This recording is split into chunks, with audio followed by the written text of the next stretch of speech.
3.1 position, and that would be to approve the audit committee's recommendation for district auditor. So at this point, I'd like to set the public hearing for GAN appropriation limit for June board meeting. Are there any comments from the public board members? If not, we'll proceed. Are there any general public comments? That's an action item, if I can. Oh, we need to vote on that? Yes, please. Oh, okay. Thank you. I second. We have a motion second to set the GAN public hearing for the June board meeting. All in favor, say aye. Aye. Opposed, and chair votes aye, and motion carries. Thank you for that reminder, President Flamer. Are there any general public comments? I see none. Member comments? Trustee Kelly. I attended the REDEC meeting, and we had a presentation on single-use packaging sustainability by Waste Management, which was really interesting, and it might be nice. I could bring it up at the future agenda items to maybe have a presentation, maybe in conjunction with our own college and what we're doing about waste diversion on campus, because a question did come up what our campus is doing, and I couldn't really answer it. And then there was a discussion of a letter that REDEC was sending regarding the premature closing of commercial crab season. It was interesting. And then there was a vote on the REDEC budget for fiscal year 2019-20, which I voted in approval for. It passed unanimously. That's it for the REDEC thing. And then I attended a California Worker Cooperative Conference down in Sacramento, California, at the invitation of Small Business Development Center. And I thought that was particularly interesting. I wanted to, and we'll get into item 3.6 later, 3.6, but it looks like we have some cooperative work experience courses in our workforce development stuff. That might be a good time. I'm seeing a lot more momentum. There were quite a few businesses represented here, and it was well attended, this worker cooperative conference, and I'm seeing more of them sprout up. There's another one May 18th up in Olympia. Worker-owned businesses are kind of seen as a solution for a lot of immigration problems because they don't have to provide the documentation that a lot of different regular hire employee situations require. So there's a solution for that. And so I'd really invite the board to learn more about worker-owned cooperatives and how maybe College of the Redwoods can support development in our CTEs about it. Good, thank you. Any other comments? Trustee Matthews? Thank you. I wanted to mention that I attended on April 5th on the Del Norte campus the open house and scholarship awards reception. There was a lot of work put into this by the staff and faculty, a lot of displays and materials for many different majors and programs on the campus. And then the scholarship awards for a number of fall scholarship awards. And Marty Queller was there and did the presentation. It was very nice. And they hope to do it again next year, and they hope to bring, I believe, the spring award of scholarships to Del Norte students back to the Del Norte campus as a program. Very nice. Thank you. Trustee Mallory? Thank you. I want to thank President Flamer and my trustee colleagues for supporting my attendance at the annual trustees conference. It was this past weekend. I got home Sunday night. It was a really interesting and stimulating conference. It was the first time I had attended a conference like that. I had only attended conferences before, the January ones in Sacramento. So this was really wonderful, and I really appreciate the opportunity to go. I have several pages of notes. My sort of approach when I go to conferences all types is just to sit with my laptop and just take notes. It helps keep me focused. I'm not going to read you all my notes. I'll try to summarize them so that if you want to put them in the board packet or whatever. But I highlighted just a few things, and it is truly just a few things. I found that the 3 sessions, the keynote speakers at the opening session, the luncheon, and at the closing session were especially interesting and compelling. The first at the opening session was a woman by the name of Lande Ahose, who's the senior policy advisor for Governor Newsom for higher education. She has a compelling personal story herself as the daughter of Nigerian immigrants. She clearly has a commitment to higher education and to provide access for all students in California and beyond. One thing that she brought up, remember this was the opening session, had to do with the funding formula. If there was I wouldn't say a downside, but a bit of a disappointment maybe at the conference, is virtually every session I attended, by the end, just devolved into a critique of the funding formula. So there are many, many, many unhappy trustees regarding the funding formula, and regardless of the topic, when we got into the Q&A, it was the funding formula. So I suppose it was because it was their opportunity to speak their mind, but frankly, as far as I was concerned, when it didn't even pertain to the topic, it got a little old. There are, what she said, and of course she'd be in a position to know, is that the governor and the administration is beginning to rethink the so-called hold harmless piece of the funding formula, which seems to be the biggest thorn in everyone's side. There is, of course, as you know, talk of expanding 8019 to have to a second year of tuition remission for students.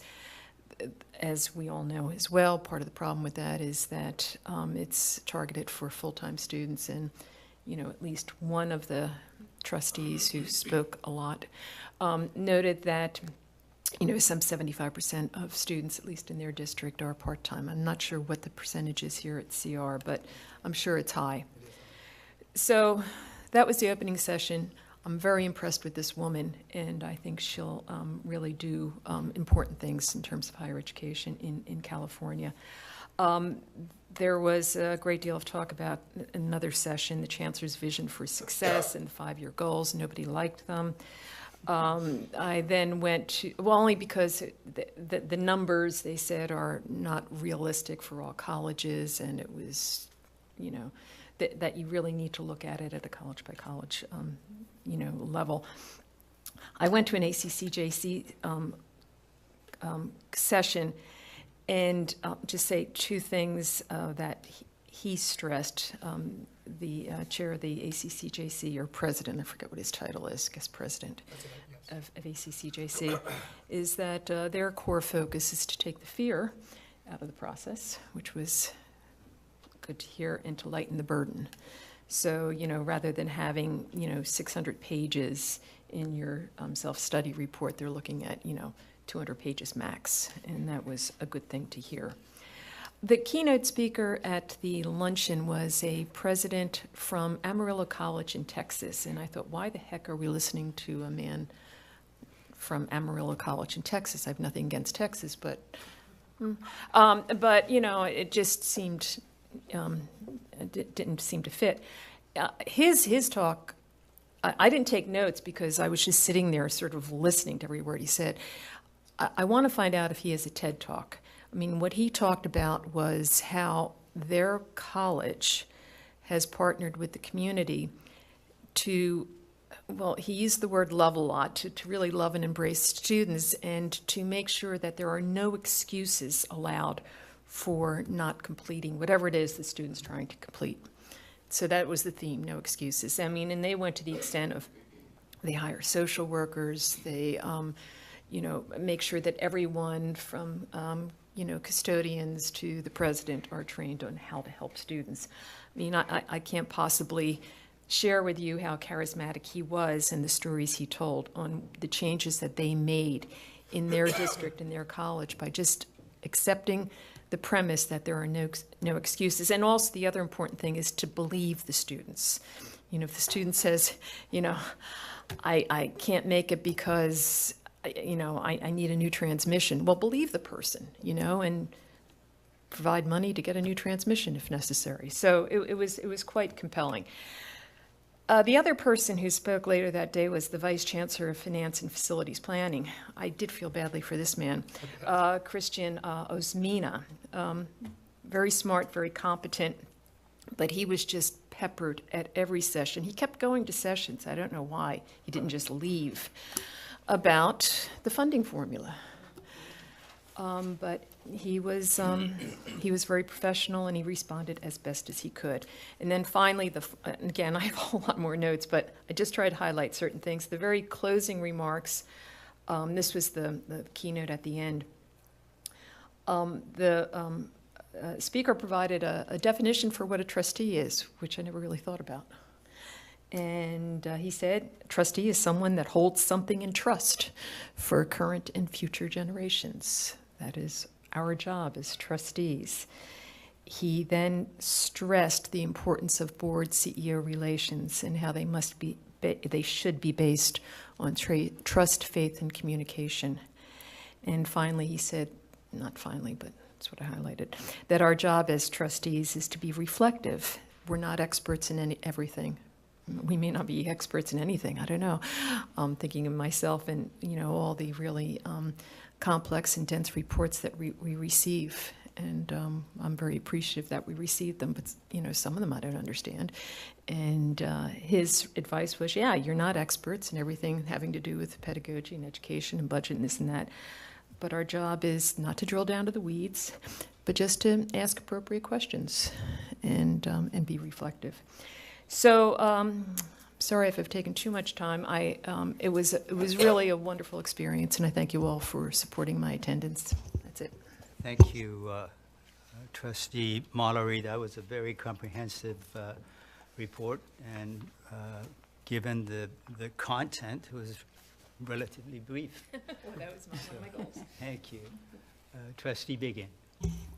Thank you. I wanted to share with the rest of the trustees, if you hadn't heard, I was successful in getting reelected to the CCCT board. And this is my third term, and it's the last term I'm eligible to serve without taking a break.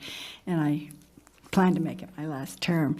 But I wanted to share with you the other two incumbents were also reelected, and then the 4 trustees that will be new to the board come from College of the Desert, from Palomar City College, which is northern San Diego County, from San Francisco City College, and from Riverside. One of the current trustees had been from Riverside, but she did not run again, and so Riverside was very happy to have someone step up and run, so they're represented. But so it's we're underrepresented as far as Northern California on that board, and hopefully in another 3 years we'll look for some trustees, if not from this board, from other northern districts to run on and serve, because I think it's important for us to have a voice there. I have continued to participate on the Student-Centered Funding Formula Task Force. There's 15 CEOs and 3 trustees. They have submitted their final recommendations to the Chancellor's office to be forwarded to Sacramento for the May, what do they call it, the May revise, the little logo of our term, revise. They haven't really heard back how much of it is going to be incorporated, but we will continue to meet on a monthly basis. Again, Trustee Biggin, congratulations, and we're very fortunate to have you represent the district. You've done a great job, and 4 years from now, I nominate Trustee Kelly. I think that he would make the CCCT very thoughtful. Very thoughtful. Yes. Okay, at this point, I'd like to swear in our new student trustee, Christina Oh, Christine, you're there, I'm gonna. Do we have 1.4, board committee reports? Yeah, sorry, Christine. Almost. I jumped the gun. Yes, 1.4 board committee reports. The only standing committee is the audit committee, and we'll report that at 3.1. So there is no board committee reports. Okay, so I think I should go out there and do that.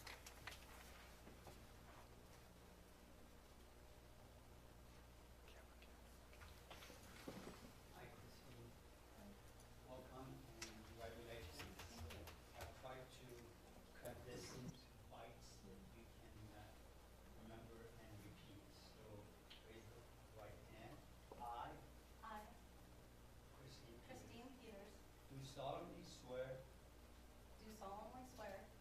that I will support and defend the Constitution of the United States and the Constitution of the State of California against all enemies, foreign and domestic, that I will bear true faith and allegiance to the Constitution of the United States and the Constitution of the State of California,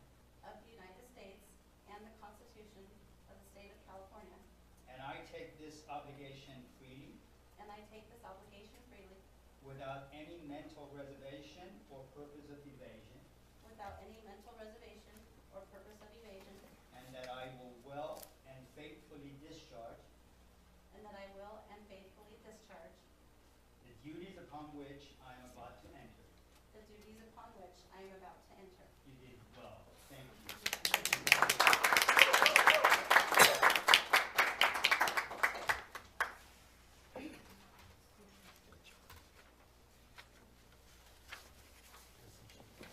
Okay. We move on to agenda item 2, the consent calendar. Are there any items that trustees wish to pull? 2.4. Then I'll entertain a motion for approval 2.1, 2.2, and 2.3. I second it.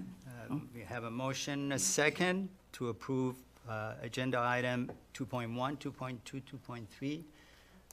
Further discussion? 2.5 through 2.8. Oh, I'm sorry, 2.5, 6, 7, and 8. Thank you. Further discussion? If not, all in favor say aye. Aye. Opposed? And chair votes aye, and motion carries. Trustee Dorn, 2.4. Just two quick questions. When was the last time the budget, the bond oversight committee met? We met a month ago, and we have another scheduled meeting here this week or next week. Okay, yeah, I just hadn't heard anything. And the other thing was, when I was looking through this, how much money is actually left? That's what I got really confused in. What, and is there an actual sheet of what the remaining money's to be spent on? Yes, it's on there. Well, I pulled this apart and couldn't.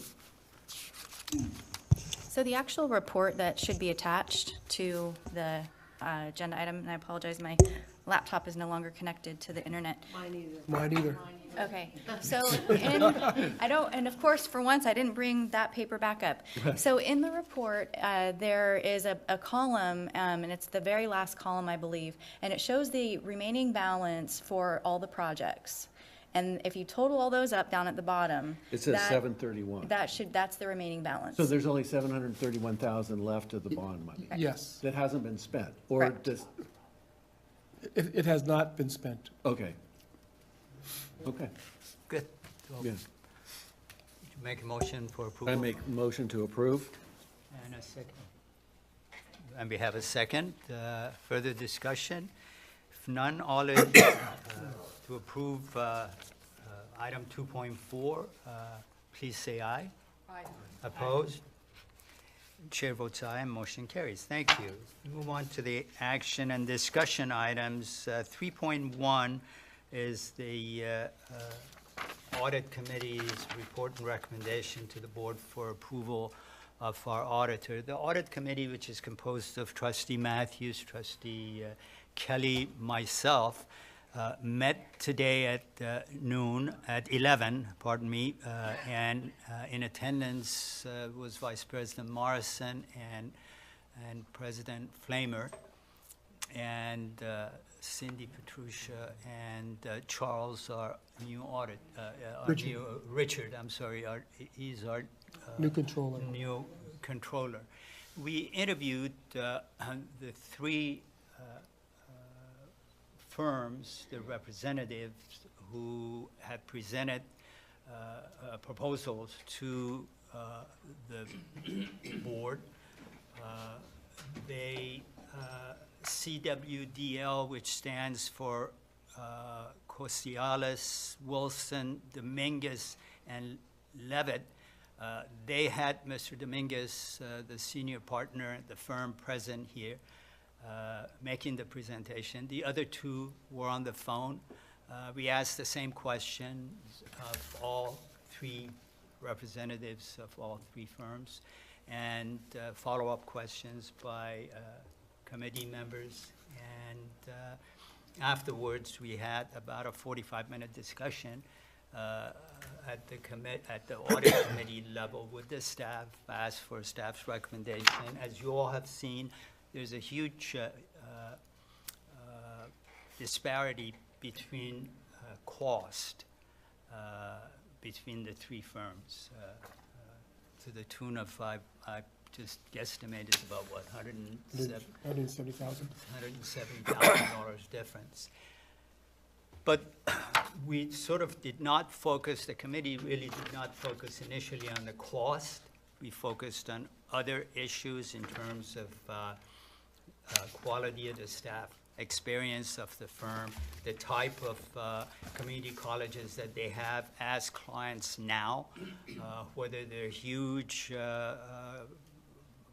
community colleges or rural Northern California based, and the expertise of the staff members who would be up here, so forth and so on. The conclusion, recommendation from the staff and concurrence by the committee was that we would like to recommend to the board to approve the Dominguez firm from San Diego. We felt that they were superior to the other ones, not to mention that they had almost $170,000 per year advantage for us in terms of cost. So that is the recommendation of the audit committee to the board, and I would like to. I take a motion to approve. Thank you. Thank you very much. We have a motion and a second to approve Pauline. CWDL as our auditors for the next, is it 6 years? 5 years. 5 years, thank you. Further discussion? Well, just also that the staff seem to want that as well. Right, absolutely. That was the recommendation to the audit committee. Any other discussions? If none, all in favor of the motion, please say aye. Aye. Opposed? And chair votes aye, and the motion carries. Thank you, and I trust that you will let everyone know the decision of the board. Okay, now we move on to 3.2, monthly financial status report. I think I'll be okay. So this, the monthly financial status report is through, the numbers, the actual numbers you see are through March of 2019, March 31st of 2019.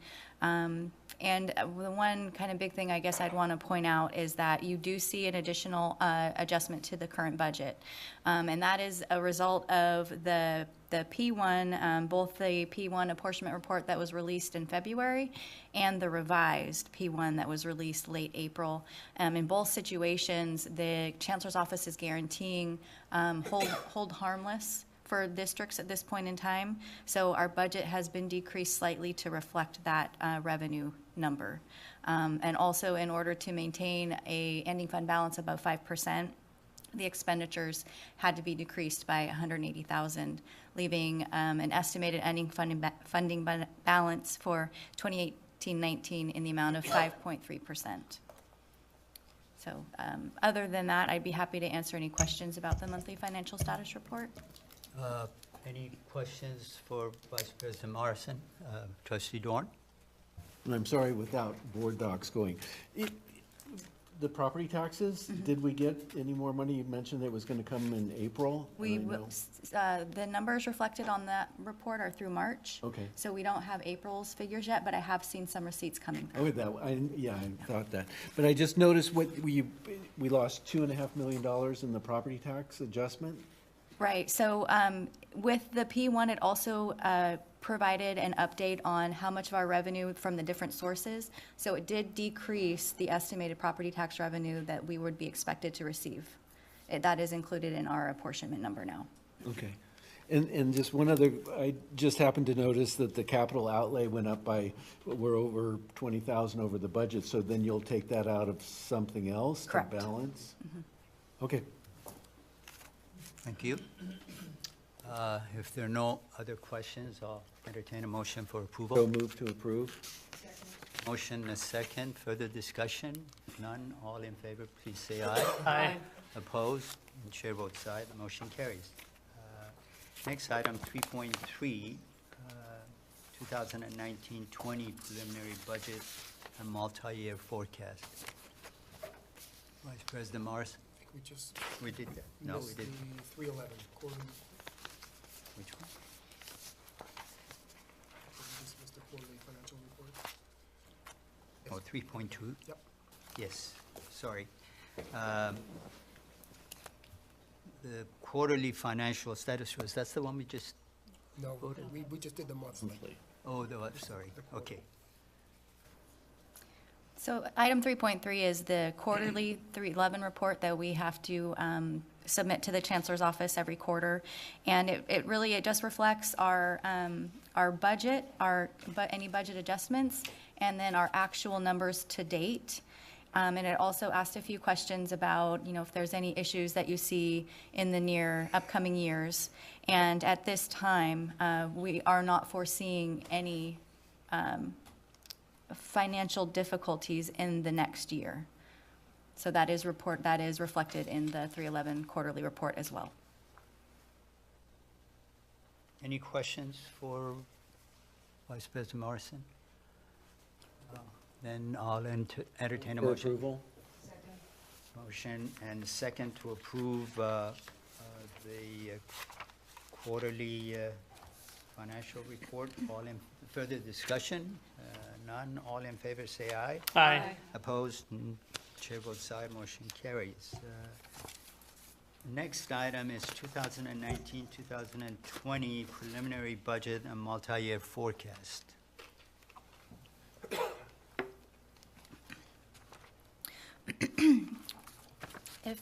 For those who have the printed copy, I'll just go over a few pages. First of all, to highlight on the budget assumptions for the 2019-20 preliminary budget, I've provided two scenarios, given the unknown nature of our state's revenue and the budget, and knowing our own district revenue.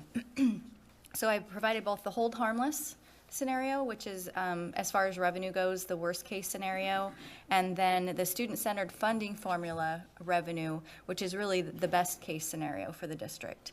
And in the hold harmless, for the COLA amounts, we have in 2018-19, the COLA was 2.71%, and for the purpose of this preliminary budget, we are assuming a 19-20 COLA in the amount of 3.1%. And then for the student-centered funding formula, those same COLA numbers apply. And then within the metrics, there is a slight increase in an FTES that's included, as well as an increase to align our budget with the Vision for Success goals. So there's slight increases in certificate completions, in transfers, and in the attainment of a living wage. So in summary, our hold harmless revenue for 1920 in the preliminary budget is $28.482 million, and our estimated student-centered funding formula revenue for the preliminary budget is $29.763 million. For the expense assumptions, for permanent staff, we have included step-only increases in 1920. And also there is an increase for associate faculty that includes not only the contractual obligations, that also includes a parity pay increase. For the benefits, the amounts that are being used for medical, dental, and vision are the rates that have been proposed by CISC. So you are actually seeing some savings there over what the benefit cost would be if we were with our current JPA that we're leaving. And then the STRS and the PERS estimates are in there as per statute or what have been released to us. For the fixed expenses, there are some increases in some areas while we estimated some savings from completed UIR projects. So there is a slight increase in other fixed expense areas. For the two different scenarios, the other operating, that is one area where you can fluctuate. It can be an area of savings, for example, in the hold harmless where we don't have a lot of revenue to work with. So the other operating amount in the budget is less in hold harmless in order to balance the budget. And in the student-centered funding formula scenario, it's higher since we can afford to do that. The capital outlay is another, it's just kind of it's increased slightly from the 18-19 amount. It's a very small amount. For the transfers, in the hold harmless scenario, it's our typical transfers out that we do every year. There's the Child Development Center transfer out, the Shively Farm transfer out, and the transfer out to OPEB. And it differs in the SCFF scenario in that the transfer out to OPEB is higher because, number one, we have the budget to do it, and number two, to try to not only meet the current year obligation, but to try to fund for the future OPEB expenditures. Any questions on the assumptions?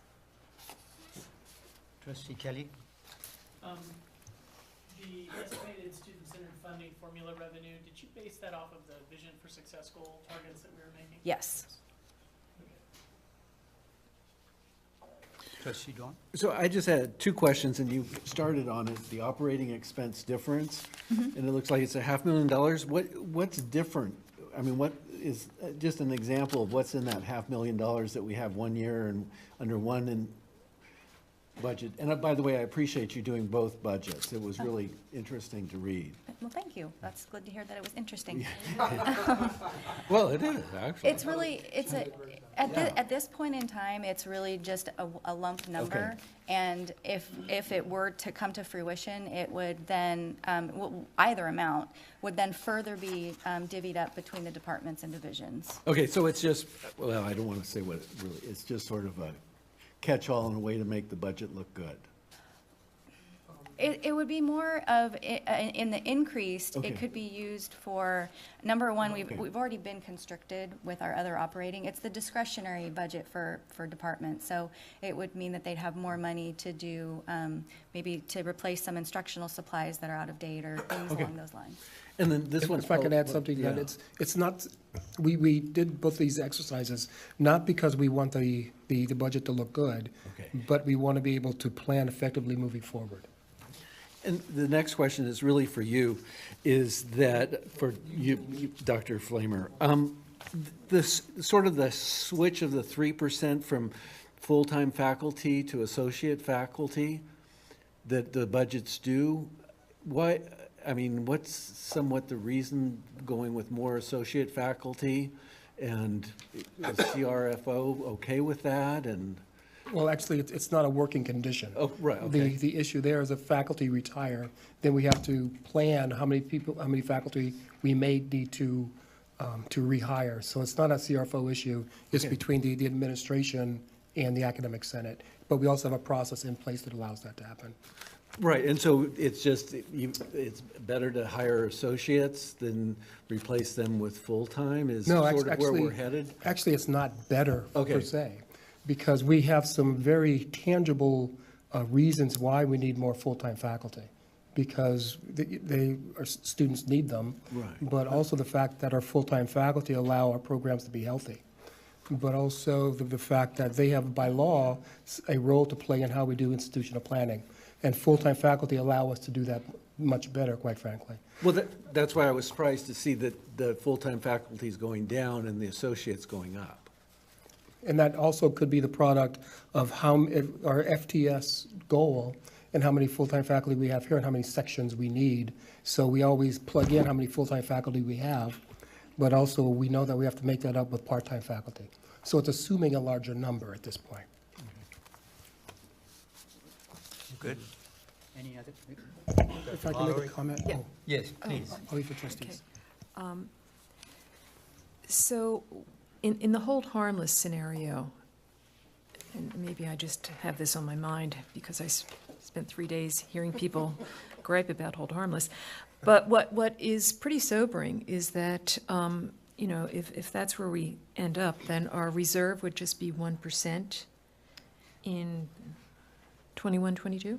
Am I reading that correctly? That, if you're, jumping out to the Yeah, forecast, it would be, and in order to, so that is assuming all of the expenditures are assumed the same, except for the other operating. All the salaries and the benefits are assumed the same, so there was no attempt to find savings along the way, but that is correct. If we continue without making any changes, if we only receive hold harmless revenue, then then it would be the 1% in 21, 22. Yeah, I mean, what I was hearing from other trustees at this conference was that, 10% is the minimum, and some were saying that when your salaries are 85% or more of your budget, then it should be closer to 20%. Now, I know we're not there. Wow. But, I mean, we are there in terms of how much our salaries are in terms of relation to our overall budget. But the 1% just isn't tenable. I mean, No. we just couldn't do that. Okay, glad we're all in agreement on that. So something would have to be fixed. Right. Okay. Agreed. If I may make a comment, Please. what Julie and I have been talking about is the worst case and best case scenarios, but also we wanted to reflect the volatility of the Chancellor's office inability, if you will, to fully fund the funding model. We were told a year ago that if we support it, the money will come. And we supported it, the money is no longer coming. So quite frankly, it's disappointing, but we wanted to prepare our college community and the board for the eventuality that the Chancellor's office can't fund what they committed to fund. But it seems like if they cannot fund the student success formula and stay with hold harmless, we have a disaster on our hand. And do we have a red line in terms of time to say that if by then they have not made the decision or they have not clarified that issue, that we need to move forward and do the following and let the college community understand and participate? Because 1% ACCJC wouldn't allow us to function. We're done. So. We cannot go below 5%, so we will do all we can to make sure that we're above 5%, period. But at the same time, I've been working with my CEO colleagues to send another message to the Chancellor's office to let him know how disappointed we are and how much that he needs to change how the formula is operationalized. And I know that my fellow CEO sent him and the governor an information item a few weeks ago to coincide with the May revise, but I will continue to do that again, outside of my CEO consortium, but directly to Eloy as well, Okay. following this board meeting. Trustee Dorn? The subject of the two budgets seems like it's a classic after we talked about advocacy. And it really seems like this is something the board should get on top of and the president of the board meet with our assemblymen and our senators and go over what happens. Or some of our trustees should be doing Yeah. this.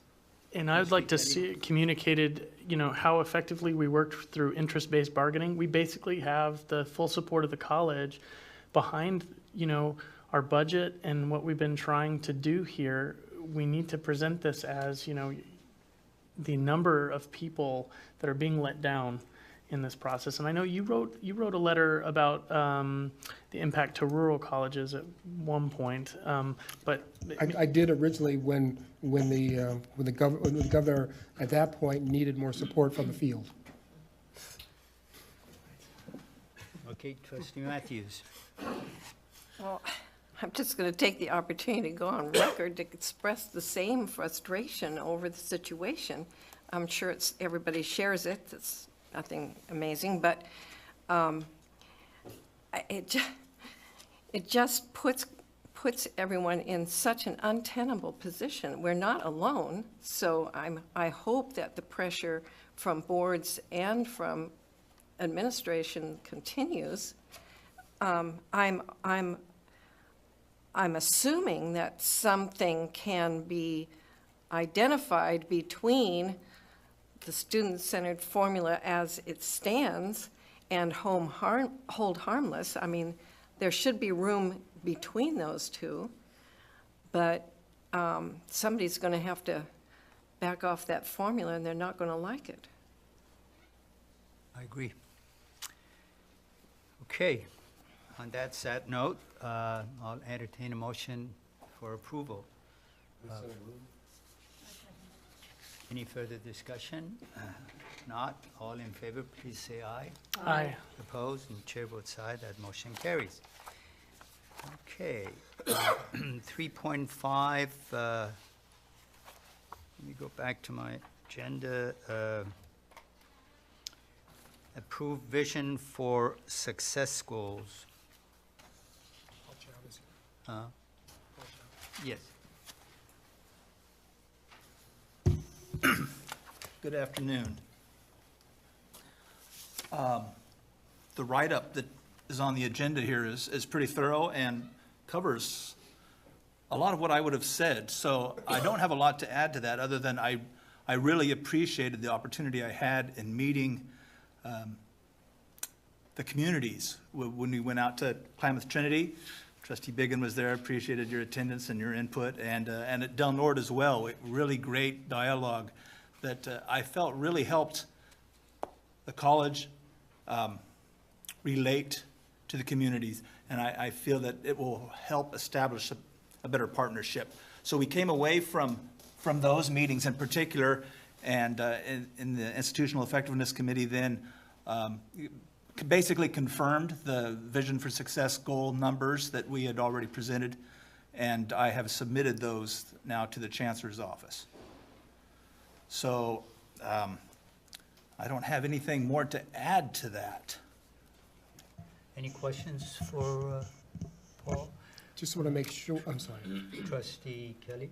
Well, no, I mean, it's submitted, so there's not much in room of questions, I guess. I just am, some of those numbers seemed a little, I know we had talked about making them ambitious, and now when I'm putting them in the context of budget, I'm feeling nervous.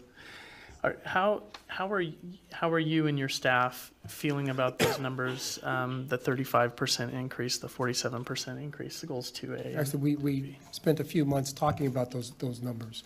We feel awfully comfortable because of the work that the faculty have already been doing with Angelina's leadership on AB 705. It's just the more work we get done on 705 with faculty, then the better those numbers are attainable, quite honestly. So we feel very comfortable with that, with these numbers at this point. The only question I still have, and just want to make sure it's clear, the only question, quite frankly, I have is whether the governor or the chancellor will fund these goals. But the goals are aspirational, but we feel confident that we can hit those goals. Because again, they're 5 years out. I would also like clarification. I heard you ask Vice President Morrison if the budget for the student-centered success formula was based on the Vision for Success goals. If those were the numbers that I gave you a while back, the numbers I gave you were more conservative than our aspirational vision for success goals. That's good. And that might relieve a few fears, anyway.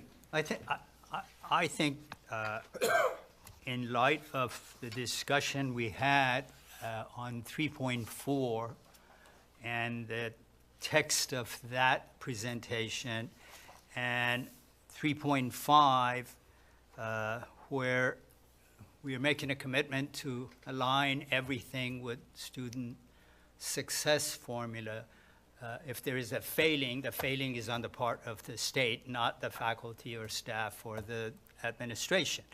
And I suggested to, before the board meeting, I had a conversation with President Flamer, and I want to suggest that this board votes on 3.5 reluctantly, with instruction to President Flamer to convey the frustration and difficulty that this board has with mixed messages, lack of consistency on the part of the state.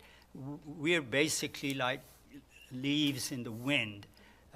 You know, we make a budget in September, but we have no idea what they're going to do by May. We come to May, they have changed their mind. They have reduced it. We have people's lives, students' futures before us, and we are constantly doing that. So my initial inclination was to say, I'm not going to vote on this. I'm going to vote no on it. And then we had a conversation, and President Flamer prevailed on me, being older and wiser, that we shouldn't go that route. But it would be, I think, very appropriate if the vote is a reluctant yes, with instructions to convey that to the Chancellor's office and to the governor. So with that, I'll entertain a motion for a reluctant yes. Yes, we have it at the discussion. Let me get a first and a second. Do I have a first and a second on that motion? Okay, thank you. And a second? You can make it a second. Oh, I'm sorry, second. Okay, now you can have a conversation. No, I was just thinking of the word reluctant, Yes, and I'm wondering if another term we might use is with serious reservations. I like that. That's even stronger than reluctant. Yeah, because I don't think we're not reluctant, we're unhappy. That's it. And we're trying to express our with you. unhappiness. Thank you. No, we can't, I would advise against voting Yeah. no. Right. If I may use a double negative. So the motion then is that the board votes with strong reservation, yes, on 3.5. Further discussion. I just want to be clear. So are we saying that, given the, we said that we could achieve the vision for success goals. Are we saying that we can only do that if we get the student success funding formula budget model? Is there reservations by the staff that we can achieve these goals if we got the hold harmless budget? We're discussing Trustee these Kelly, things. that is like President Kennedy saying we want to put a man on the moon by the end of the decade, and then the budget is $1. Go ahead and do it. Well, Staff, no. can you do it? Well, but I agree, but I wanted to know from the staff, it seems to me like we set that vision as achievable given the current conditions. Wasn't my understanding. Oh, actually, yes, we did set the goals based on what the work we've already been doing. With the understanding that the funding will be there. No, it's totally separate. We can achieve the goals. Oh, I see what you're asking me. Basically, you are correct. The funding model has to be fully funded for us to hit these goals. Otherwise, we can't do it because there is no money. And President Morrison in 3.4 demonstrated that very clearly, that if you look at every item with the hold harmless model, basically we're sunk. We cannot do what they're asking us to do for student success. So I think this is a simple message It that is. we are sending. I see your point. Hey, you're asking us to do that, we supported it, we're excited about it, we have worked on it, we are ready to do it. Give us the funding for it. So, If I can go back to another point that Vice President Mullery did allude to, is that if we only hold harmless and we're at a 1.1% funding, ending fund balance in 2 years, then we have to make hard choices internally, and since 85% of our budget are personnel. So it stands to reason that the more people we cut, the less goals we can achieve. excellent. So, if no further discussion, all in favor of the motion, but Can you restate the motion? the Or have it motion is received. that the board, with great reservations, will support. Serious reservation, thank you, will support 3.5. Could I amend that motion to take the word serious out and just say with reservations? And your concern is that the governor may feel slighted, or the chancellor may feel that. Well, you know, tonight the he filet came mignon out, will not yeah, taste he great. came out with his vision for success, you know, at least 2 years ago, maybe 3. The funding formula kind of is piggybacking on that to support his vision for success, but I really appreciate his vision. I don't know that we have, you know, that we have to have all that money in order to move towards his vision. I'm not saying that. I know that in his vision, he wants us to, say, with number 1, increase, you know, we've got down 25%. I mean, I think that should be our goal, and I want to try to shoot for that goal with all the resources that we have, and realize if we don't make the goal, then maybe, you know, we're going to have to look for other resources. But I do appreciate having these strong visions for the district. And the reservation is, you know, is there going to be some monetary difficulties along the way? But I still have the vision. Yeah, and I need to say one more thing about that. Thank you. I was trying to understand why it wasn't feeling good for me, but to use your analogy, if President Kennedy had said, you know, we go to the moon because it's hard and the budget will be this, and we're not sure if we're going to be able to get there if the budget doesn't make it, would have totally taken the wind out of that speech. I think that this is a vision, and I think we set on this path 2 years ago, and I think that we should support it. I wish we could make a strong reservation back on 3-4, actually. So I don't know. I feel strongly about voting in support of this. Strongly. Sounds like we're picking needles here. So, so that I get it straight in my head, if we are supporting this thing and we have no concern, reservations, hesitancy, we go forward with it, and they give us the whole harmless formula, that is what the funding is. How are we going to do any of this? Because we're going to have to lay off a very huge part of our faculty and staff to stay in business. How are we going to do that? But what I saw, President Imad, through the interest-based bargaining is staff, faculty, and entire college getting behind the idea of student success. I've seen people be with this college for decades. I see people very dedicated to this vision. And if there's one thing that's true at almost every level of this institution, at every level of the institution I've seen since I've had the small, brief moment of being able to engage with it, is everybody, soup to nuts, is behind student success here. And I say we lead with vision and we lead with example, and we show the whole college that, yes, times may be tough, they may be coming, we can't predict them, but we're going forward and we're going to hit it.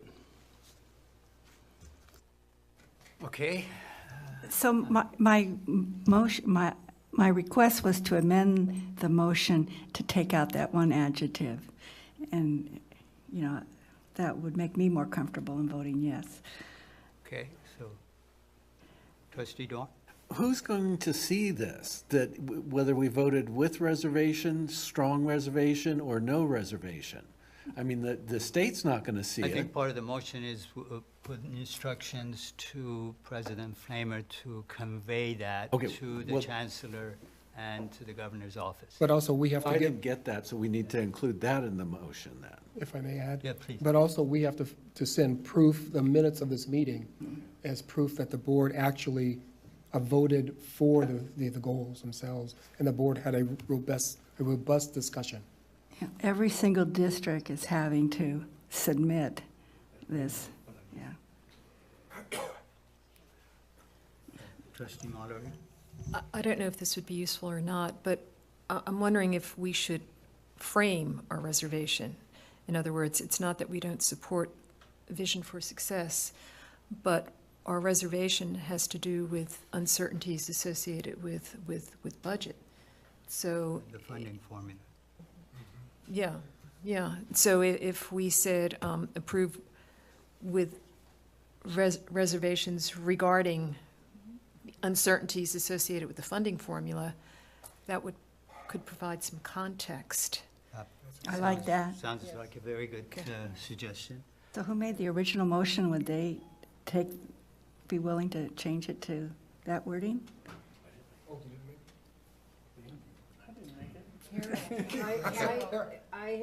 I made the motion following Bruce's wording, so I am very happy with Colleen's suggestion, because that is the only way it's going to be clear what we meant. So, and you're fine Yes, with the yes, amendment? yes. Okay, so we have a motion. Would you read back what that motion is? Good luck. To approve the Vision for Success goals with reservations having to do with the funding formula. Uncertainty. The uncertainties. With reservations having to do with the uncertainties of the funding formula. That's We're great. good with that? That's great. Okay, Yeah. so further discussion? All in favor of that motion signify by saying aye. Opposed? And chair votes aye, and that motion carries. Excellent. Okay. Huh? Just telling Paul to stay where he is for the next item. 2019-2020 institutional plan. Right, Paul? Yes, this is our annual plan. Every year, we do this, we start this in the spring. I'll briefly discuss the process involved here. The first thing we look at is unfinished items from the previous year.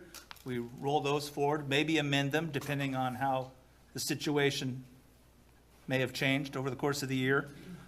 We go out to the different constituent groups, particularly the integrated planning groups, student equity, assessment, program review, ask them for any items that they have put on their plan that they would like to see on the annual plan.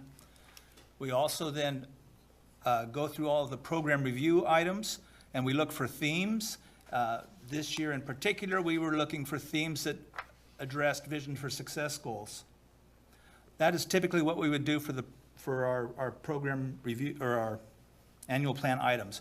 We also took the feedback from the Klamath Trinity, Del Norte, and the IE Summit, Institutional Effectiveness Summit held here regarding the Vision for Success goals, all of the feedback from that. And the Institutional Effectiveness Committee then looked at those and implemented some of those also into the annual plan. Good. I think you have it before you.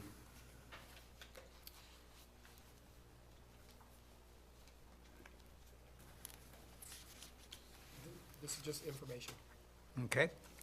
Thank you, Paul. Appreciate it.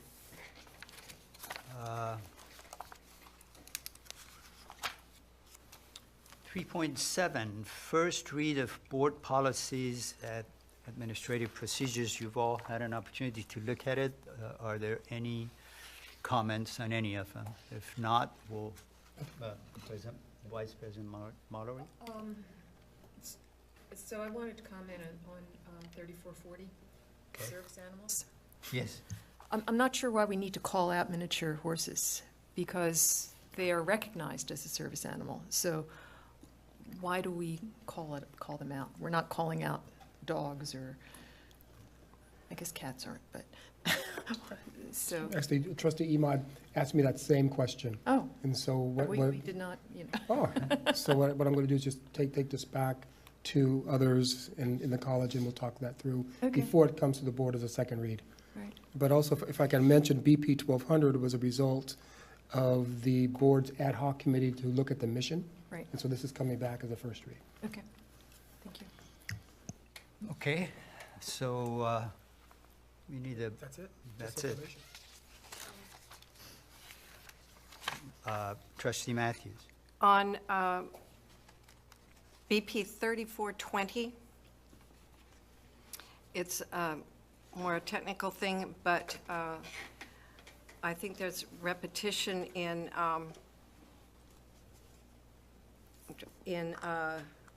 use of the word respect. I'm sorry, I don't see now what I was seeing before.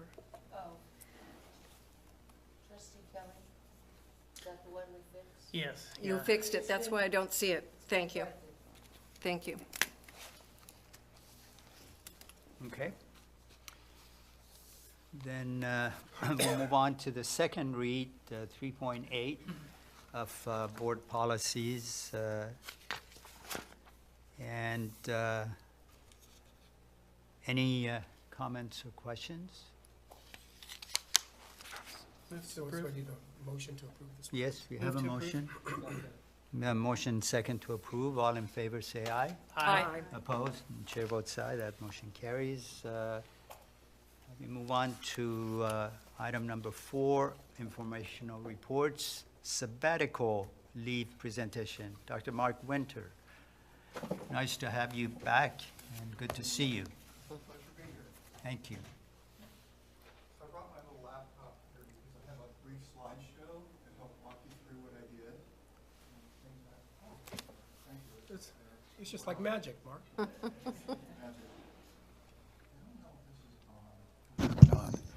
Okay, so I'd like to begin by thanking you, Angelina Hill, for chairing the committee that approved and recommended my sabbatical, and President Flamer for approving that, and then ultimately the board agreed to give me a sabbatical for a semester.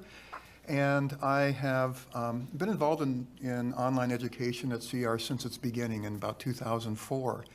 And so I wanted to dedicate my time during my sabbatical to do two things with my time and for the online program. The first of these was to get training and to be a certified peer online course reviewer. And the second goal was to build a class using what I learned from that training in psychology. So I'd like to go to the first objective first. If we can go to the next slide. We'll put this in a broader context. The course outline peer reviewer is part of the CVC, California Virtual Campus OEI, Online Education Initiative. And I don't know how informed you are of this state initiative, but I'll be pretty brief to get you up to speed with the context that I'd like to provide here for you. The OEI, CVC OEI, essentially is a part of a 3-tier system that we have in the California community colleges regarding online education. The first tier are all the courses that are taught by all the California community colleges, and there are probably a number in the thousands. And each of these courses, including our own, are governed by federal, state law, as well as accreditation standards, and we have training requirements for our instructors and course design requirements. And of course, these classes are evaluated at the end of semesters. A subset of that are the courses that come from the 56 or 58 consortium colleges in the state. And these are colleges that have joined the CVC OEI consortium. And what they've agreed to do is share a design for online courses so that we all are part of a best practices consortium, and then providing the support to make that happen. And then a subset of that are the course exchange classes. And currently there are 200 in the state, and the goal is to have many more.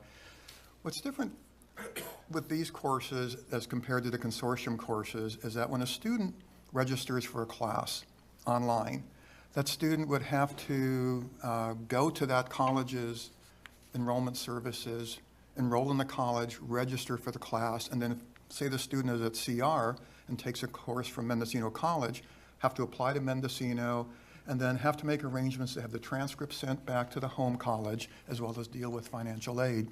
Well, the course exchange is intended to have that be seamless. So when a student here signs up for a course that's offered by Mendocino College, automatically that's routed into the transcripts here. Automatically it's synced with our financial aid, and automatically it's put into that student's Canvas homepage where all the courses are listed, including the Mendocino course, and that course would be matched to our courses. So in other words, it's meant to decrease the barriers for students to finish their degrees in a more quicker and have fewer barriers. So we currently, as a college, are at the first tier, and we're hoping to we intend to move into the second tier, which is the consortium tier, next year. And in order to do that, we have to begin to align our courses with the course design standards of the CVC OEI. That's why I took my training. We are organizing our classes. Our training is oriented around it. Our evaluations use it as a guiding principle. And our next step is to have peer online course reviewers in-house that go through courses that ultimately want to go to the course exchange. And so we would review those courses, then send them to the state, who then would review them, and I would be qualified to be one of the state reviewers, having gone through this training. And that, coupled with the state evaluating accessibility, that course then could be in the course exchange, okay? So that was my first objective. It was met, and then I'm working with the two other people who have also gone through this training on campus to build our own team to now start vetting our own courses. Okay. I don't know if I can ask any questions, but I won't. So, and then the second slide is a little bit of information here about the OEI course design rubric. In the packet I noticed that you received, you have a copy of my final exam through my training where I evaluated a course from Shasta College, and you can see the course evaluation criteria to give you a sense for what the CVC OEI requires for courses to make it to the exchange. Okay, so, and my second goal was to then create a course, an online course in psychology that met these standards for the CVC OEI rubric, design rubric, and to close a gap that we had in psychology. With the new ADT in psychology, we now have, I guess, an estimated 250 declared majors. And until this class was offered online, only students who attended the CR campus here and took the course that was offered in a classroom was able to complete the degree. And having this class now available, and it's running for the first time this semester, there are students in Del Norte County who can now complete this degree, and Klamath Trinity, in fact, I have students from all over who are now able to complete their coursework.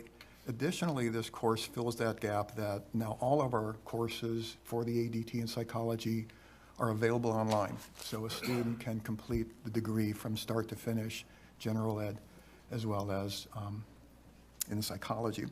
So what you see here, and I'll walk you through this really quickly because you have other things to do, is this is a homepage of my research methods class in psychology. And this is pretty standard for online courses. It tells a student everything they need to know, including where to go from here, this homepage, as well as student support and student services. And if you go to the next page here, next slide, this shows you one of the week module objectives. Courses are designed primarily by the 15-week, 15 modules that you'll see in standard online courses. And here is a typical course that I developed, week 15, which is happening right now. I have the course or the objectives for that module. Additionally, I have reading assignments. I have video assignments of videos that I created during my sabbatical.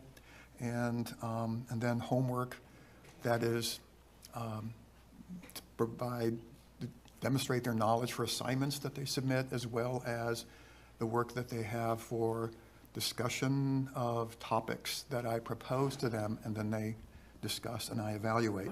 So if you go to the next slide, what you see here is what a student sees in this course of the weekly objectives, lecture videos, discussion, quiz, and assignment, and that's pretty typical. Next slide. So I created 2 to 3 videos, 15 minutes long typically, for each module, for each week. And so I had my studio in my room and videotaped these, and then was able to send them directly from my computer to the state for captioning, and they returned within days. And so this is really remarkable, because there was a time 15 years ago when I was involved in distance ed, to get something captioned was an ordeal. Now it's done quickly, easily, and for free for our campus. So students now, when they watch my videos, they can read my videos. And when they read my documents, they can hear the documents, because all of the documents that I have are accessible through screen reading, for example. And that's part of our accessibility requirements. Then turning to the next slide, here's an example of a weekly discussion. And I pose 5 questions, they discuss, in this case, replication and generalization of studies. They look at a study and then they debate it. I weigh in, evaluate each of their presentations. And then the next slide, what do you have? Oh, good. So we have the capacity to proctor students. And in a classroom, you would hand out the exam, watch what they do, collect the exams. With an online class, it's more challenging. So students have the opportunity either to come to one of the 3 sites, in Del Norte, KT, or here, and use our testing center and take the test. The benefit of having a proctored test is that we know who's taking the test. They have to show their ID, and they're not allowed to use other resources. They're demonstrating their knowledge. But for students who are at a distance or can't make it readily to a testing site, we have what's called Proctorio, which is a virtual proctoring system where, through no cost for the students, they simply add Proctorio to their browser, and it enables their camera, their webcam, and their microphone. And then the software Proctorio watches what they do, and if they do anything suspicious, like talk to somebody, if there's 2 faces watching the screen rather than one, if a person leaves and a different person comes back, if they go to another site, or if they pull up another browser folder, whatever, and they're getting information, it flags it for me then to go back and look and see what happened. More importantly is it prevents students from doing these things, so they're not allowed to go to another website or not allowed to access their notes. And so what I have here are, for this class this semester, I can pull up a map that tells me where people are taking this test. And so I have about 30 students enrolled. Half of those got tested with this online proctorial method. And you can see here, the map is big because we have a student who took it in Alaska. Most are clustered here in Northern California, but there were students in Crescent City, Trinidad, McKinleyville, Arcata, Eureka, and Fortuna, so all in the district. And I'd like to end with this last slide. This is not for the class that I built, but this is for another class that I'm teaching right now.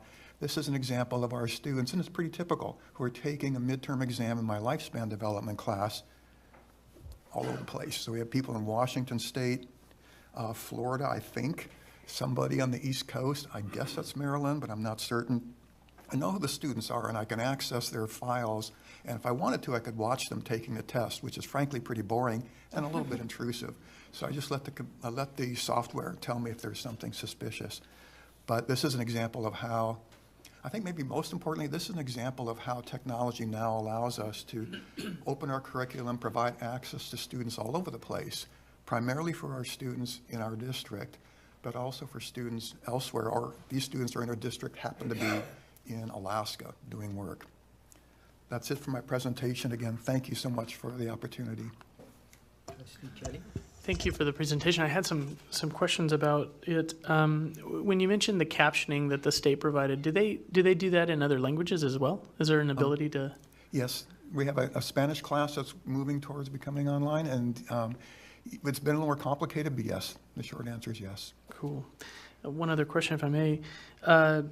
The content, so there your face is there, you're now famous, you're internet superstar.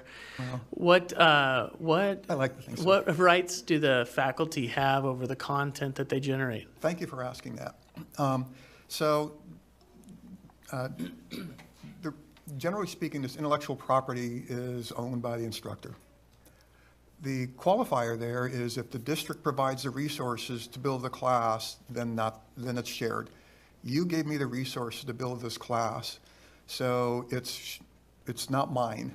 And so when I retire, I'm leaving this to the psychology department, and they can fiddle with it, use it, or use it as it is, and continue with the course. So generally speaking, those are the rules. The guidelines are, did I do this on my own resources? Did you help? And if so, that determines the intellectual property ownership. Thank you. Dr. Mallory. Thank you, Professor Winter, for sharing your sabbatical with us. Just actually a follow-up on the question regarding intellectual property and the rights. So is that codified in a policy, or is that just sort of an understanding? It's not, to my knowledge, codified in any procedure or policy for us. Okay. We've discussed it for years, and it hasn't come. Yeah. And I think largely because I think people who, once they get very familiar with and begin to teach online classes, they realize that there's not a lot to borrow from other people. Mm-hmm. While I can give this class to somebody, they're not going to want to show my videos. Yeah. So the property is really not quite the issue that you might think. The question I had is whether or not these courses are synchronous or asynchronous, or is there a combination? These are asynchronous. Yeah, so I have them set up for weekly modules, but during that week, they can come in anytime and be doing work. And is that for all courses? Or Most courses, Okay. overwhelmingly. Any other questions, Is it comments? on the consortium classes, which the third tier where, Course exchange? yeah, the course exchange, clearly a huge advantage for students. Yes. And I assume, therefore, for faculty and for enrollment purposes, because there is an appeal to those courses to Yes. some extent. So is there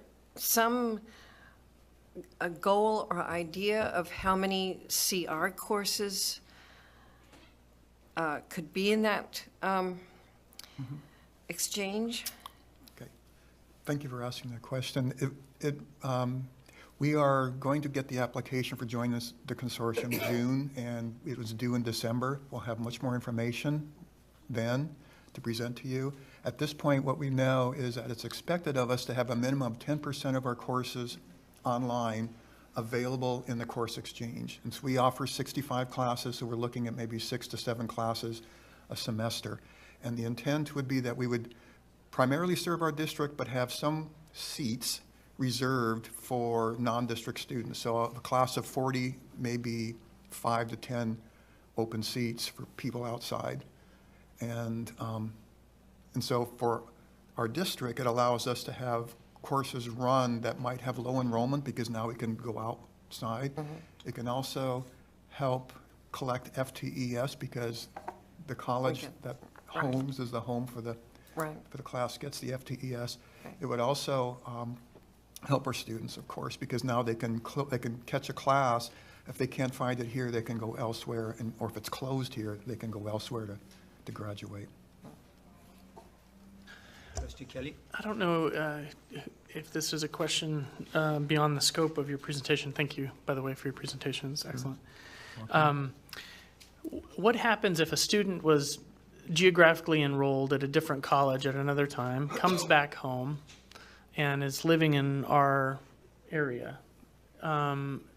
They would just go through the OLE as they're enrolled in a different college and maybe participate that way, or would they need to enroll in College of Redwood since they're now geographically kind of placed up here now? Okay. So if I'm understanding you correctly, let's say a student is going to Mendocino College, and they move up here, they want to take one of our classes.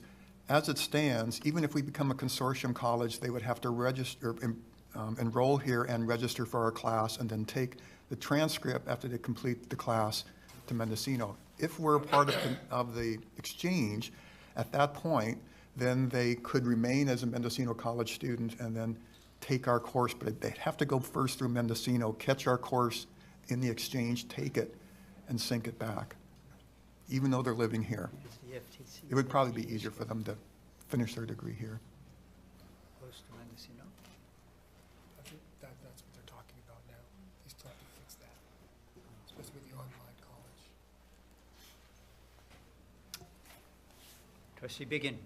I again really appreciated your presentation, and my comment just is what a good return on our investment we're getting for our sabbaticals. I mean, it just really reinforces to me the importance of the board's commitment to having sabbaticals and offering them on an ongoing basis, because we certainly get a good return for our investment.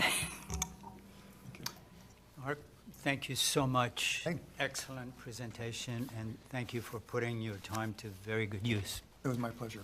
Thank you. Okay, Dr. Hill. Update on accreditation. Yeah, there's a couple accreditation items on this agenda. The first is I had the opportunity with President Flamer to meet with a couple different external accrediting agencies for our construction tech program, manufacturing, and auto program, and we went to the exit reports, and they were extremely positive, and got to hear, you get used to the labs that you have and kind of overlook, I think, sometimes how really innovative and wonderful they are, and so we got to hear a lot about how great our labs and our faculty are and how much our students enjoy the program. So that was really cool to have them two in a week. Kept folks really busy.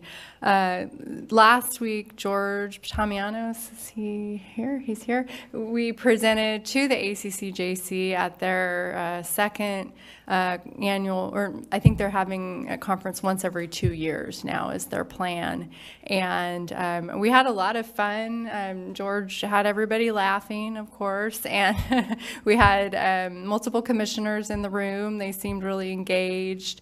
We had a pretty full house, and I think it definitely did seem like they were trying to be much more supportive of the colleges. They talked a bit about moving to a new model that they're piloting with. We submit our institutional self-evaluation, so our big report that hopefully will be smaller.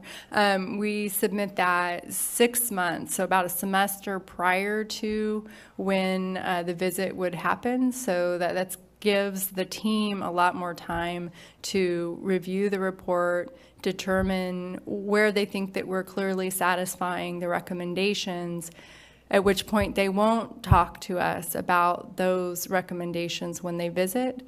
And then they'll identify where they think they need more information and they're uncertain about where we're at. And so they'll tell us before they come, this is some areas we want to focus on. We'll even have an opportunity to try to answer some of their questions prior to the visit. And then they're thinking that they're going to send smaller teams, which there's a little bit of disagreement, I think, about whether or not people think that's a good thing. I think it could make it a more, little less chaotic of a process with so many people and going to different locations and everything. It can be a little hectic. So overall, it seemed like they're really moving in a good direction, and it was quite a positive conference. Are there any questions? Any questions for Dr. Hill? Thank you. Appreciate it. Thank you. Good report. Okay, Mr. Roper and Mr. Sterner, would you come forward? And before you begin your report. We have a public comment. Please have a seat. And Professor Olson, you have 3 minutes because you dressed so nicely. And thank you, Bruce Simon. Good afternoon. Thank you for the opportunity to speak with you today. You may or may not remember the dark days when the North Coast Journal published this article. I remember it well, as I was featured in it. There's my picture, and I looked much younger back then. I can easily say that this was a low point in my career and relationship with CR. I made the decision back then that I had to do this for the good of the college. As I've reflected on this decision to go to the media over the years, I had decided that there was one thing I would do differently if ever again I felt the need to go to the media over a CR issue, and that is to come to you first, and this is why I'm here today. I have often wondered how my motives have been characterized to you behind closed doors, which is the second reason I'm here today. I want to make my motives with regards to this issue crystal clear.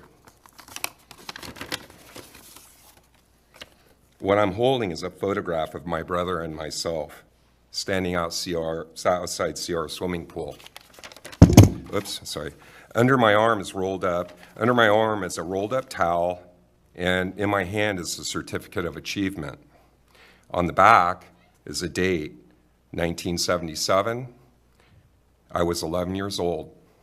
Also on the back, written in my grandmother's handwriting, is the following: Todd and Craig, when Grandma was taking them to swimming at CR College. You see, this college has changed my life in so many ways. I've heard it said many times that the athletics program, football, and these types of sporting events are important to bring students to this college that may not ordinarily come here. And I want you to know that the swimming program here back in the 70s is a key reason why I returned to CR. Without CR, I would not have gone to college. So I am very grateful for this institution. I am, I am here today to ask you to seriously consider including a new swimming pool complex as part of the new PE complex just beginning to be planned. I am here to inform you that I intend to make sure that the public knows about this possibility. I want you to be aware of this intent far in advance of any future potentially negative media articles on the subject. My understanding is that the new PE complex is a quote, in-kind replacement. To me, this means that a new swimming pool complex should be part of the plan. When I made inquiries about this, Bob Brown, co-chair of the Facilities Planning Committee, said the following. I've lost his quote. Where did I do it? Oh, shoot, I should have wrote it down. Oh, wait, I have it right here. I'm sorry, I got it. However, he says it is like for like lowest cost option replacement project since there is no pool currently and there has not been for several years. As my understanding is reported to me that is not covered by state funds in the new building. If I am to understand this correctly, what I am being told is that since the pool, the original plans for which must have been approved by the state architects, was flawed, leading to catastrophic leaking. And let us also not forget the $1 million plus of Measure Q bond money that was spent on pool upgrades, which I assume must also have been approved by the state architects. This led to a pool that now leaks so badly that the county health department had to shut it down. Todd, we have 5 minutes now. Oh, I'm sorry. Well, then can I just make my request? So what I'm asking you to do is two things. To verify that what I'm being told by the state, that they're refusing to pay for the new pool, is true. And I'm also asking for your support in the quest for a replacement pool at CR. Thank you. Thank you. Appreciate it. Gentlemen, you have the floor. 4.3, capital project update.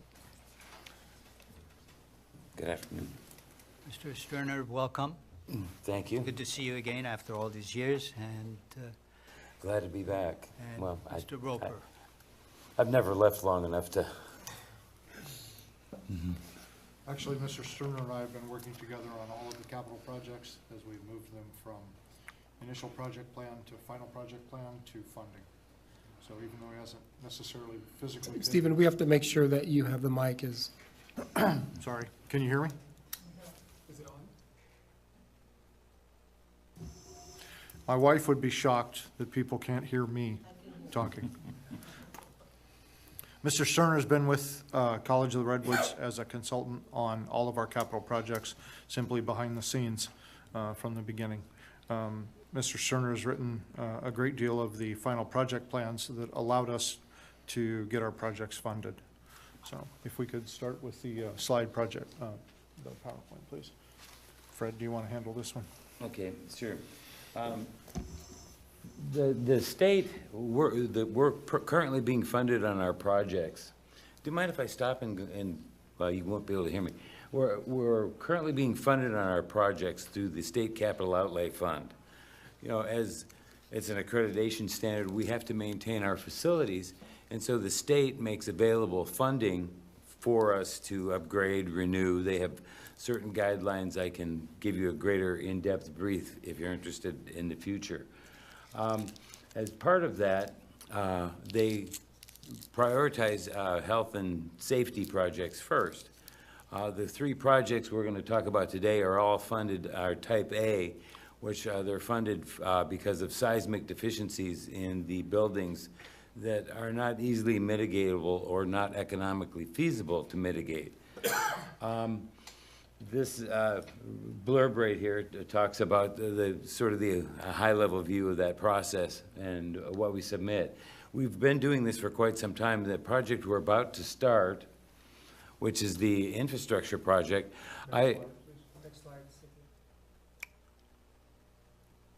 well, this is a breakdown. I'm going to go to the projects because this is a little dry. The underground infrastructure replacement project, which are kind of boring, because when we're all done, hopefully you don't notice it, you don't see it, everything works, the electricity is functional. But that was a project I submitted almost 11 years ago now. And the bond fund of the election of 3 years ago has allowed us to fund that. That has been bid out. It's a local contractor. We're using a high percentage of local contractors. So this money, we're keeping it in the area, which is always a benefit. We're getting ready to, if you'll see out there, there's red marks and pink marks and green marks all over the place. We're getting ready to start digging and moving forward quite rapidly with that. We'll be setting up what we call a Disturbance Coordinator, which is a program where we notify people in advance when they're going to have to take a detour, and we will provide safe paths of travel for both vehicular and pedestrian traffic around. And a large part of the success in these on an occupied campus is that communication and that outreach and making sure that everybody knows ahead of time what to expect and when to expect it.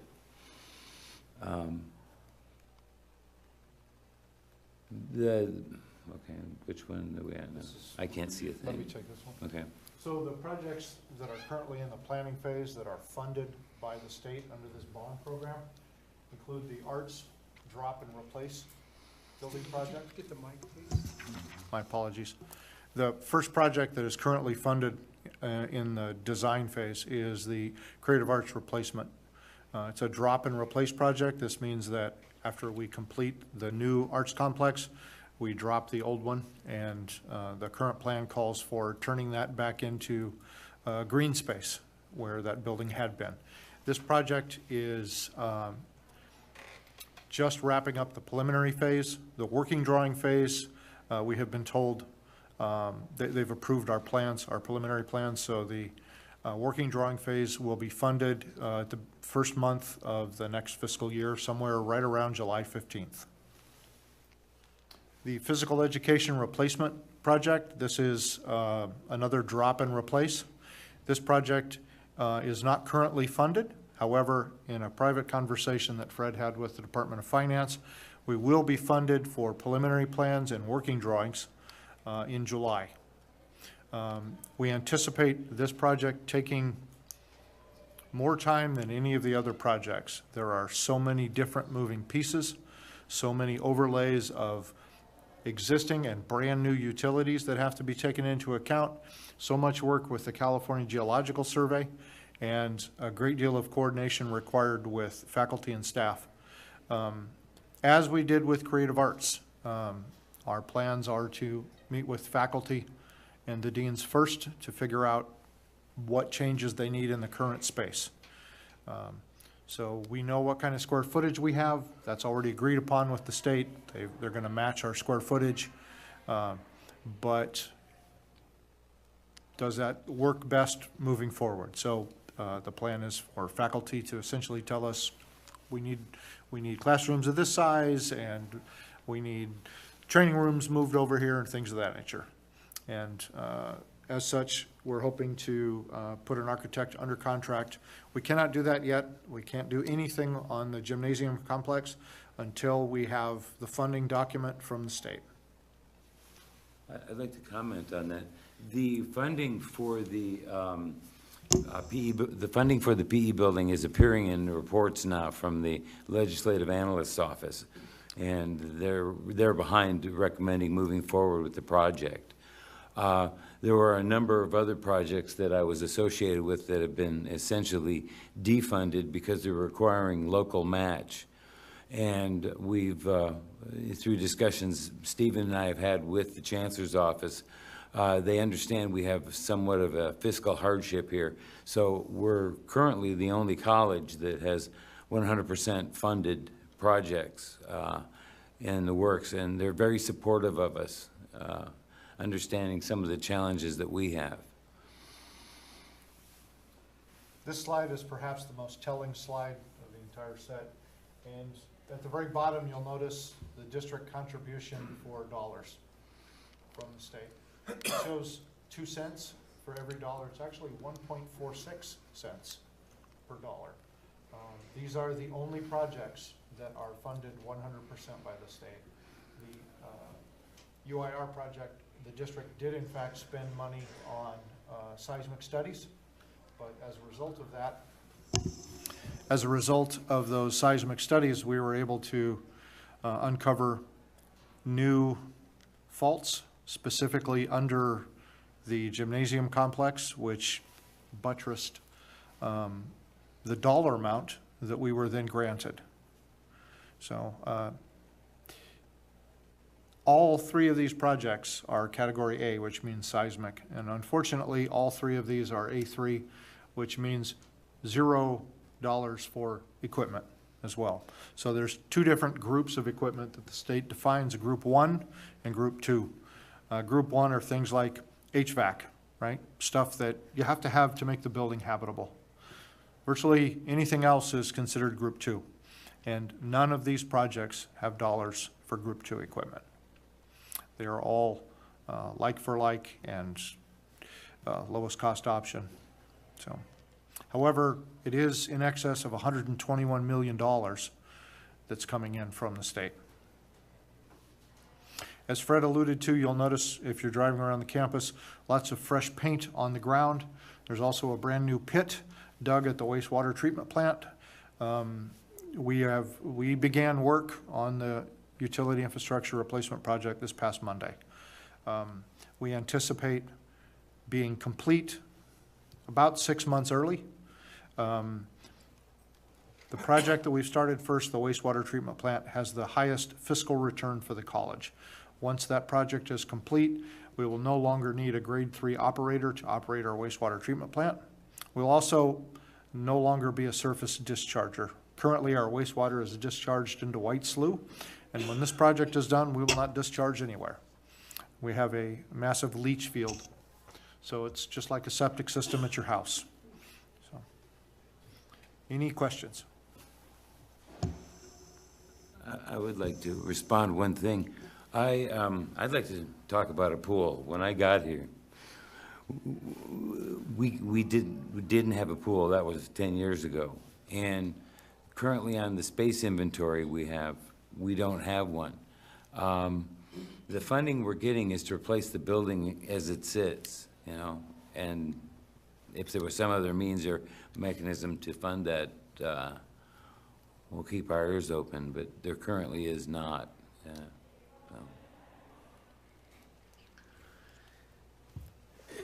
Trustee Kelly? So just on the pool issue, it seems to be the topic du jour down in Fortuna too. Fortuna City is under consultation now for an Olympic-size pool. I've heard a lot of people in my district, in other districts as well, talk about the need for these things down south. So I'm just curious, if we can't necessarily do this as part of this program that's being offered, are there ways that we can partner with some of these other communities to maybe? Trustee Kelly, we can't discuss this issue. Okay. Because it's not agendized. It was brought up by a comment from the public. Well, actually, it was brought up by him just now about the pool Well, on you this just facility. ask direct questions about what Fred brought up. Great. not- Sure, I'll do that then. So did you do an analysis of the opportunity costs of replacing a pool as part of this project? No, we did not. It's currently that space where the pool was is characterized in the space inventory as a 050. It was ruled as inactive.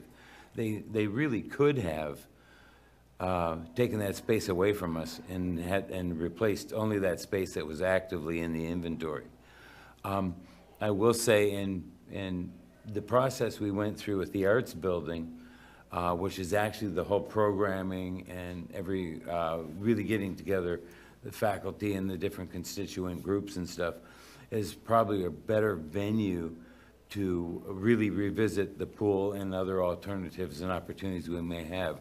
We're approximately a year away from starting, well, next, it'll be, I guess, July we start. With preliminary drawings. With working drawings.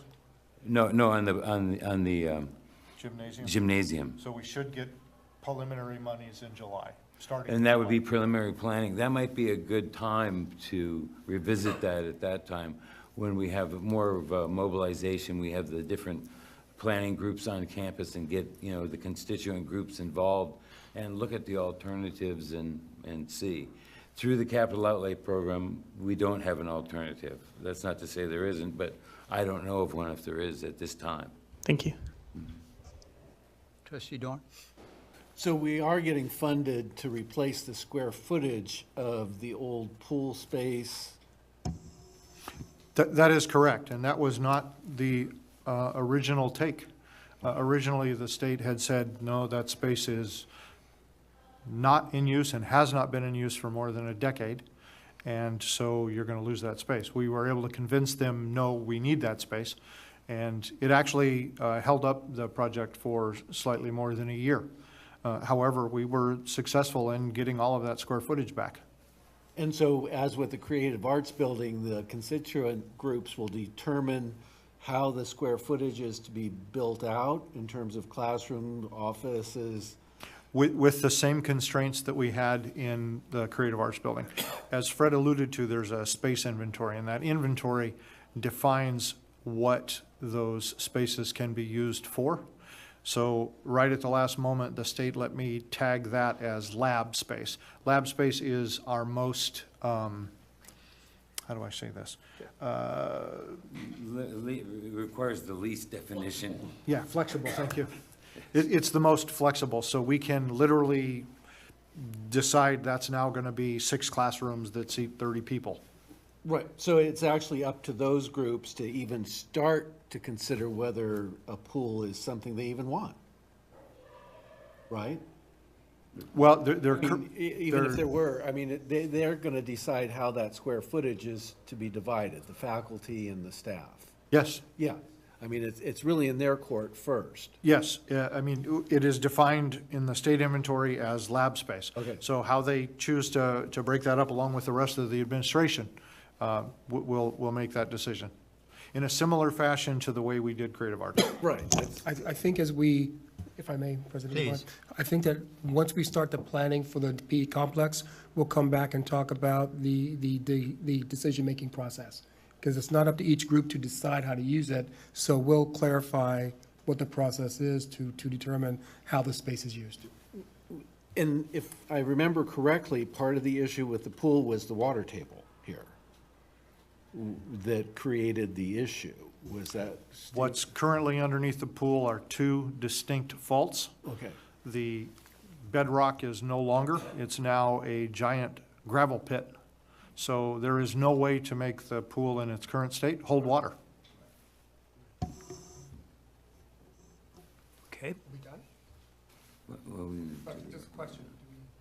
Do you have more to? No, sir, I believe we're done. okay. No? Thank you, gentlemen. Appreciate it. Good update. We'll move on to 4.4, ACCJC Annual Report and Fiscal Report.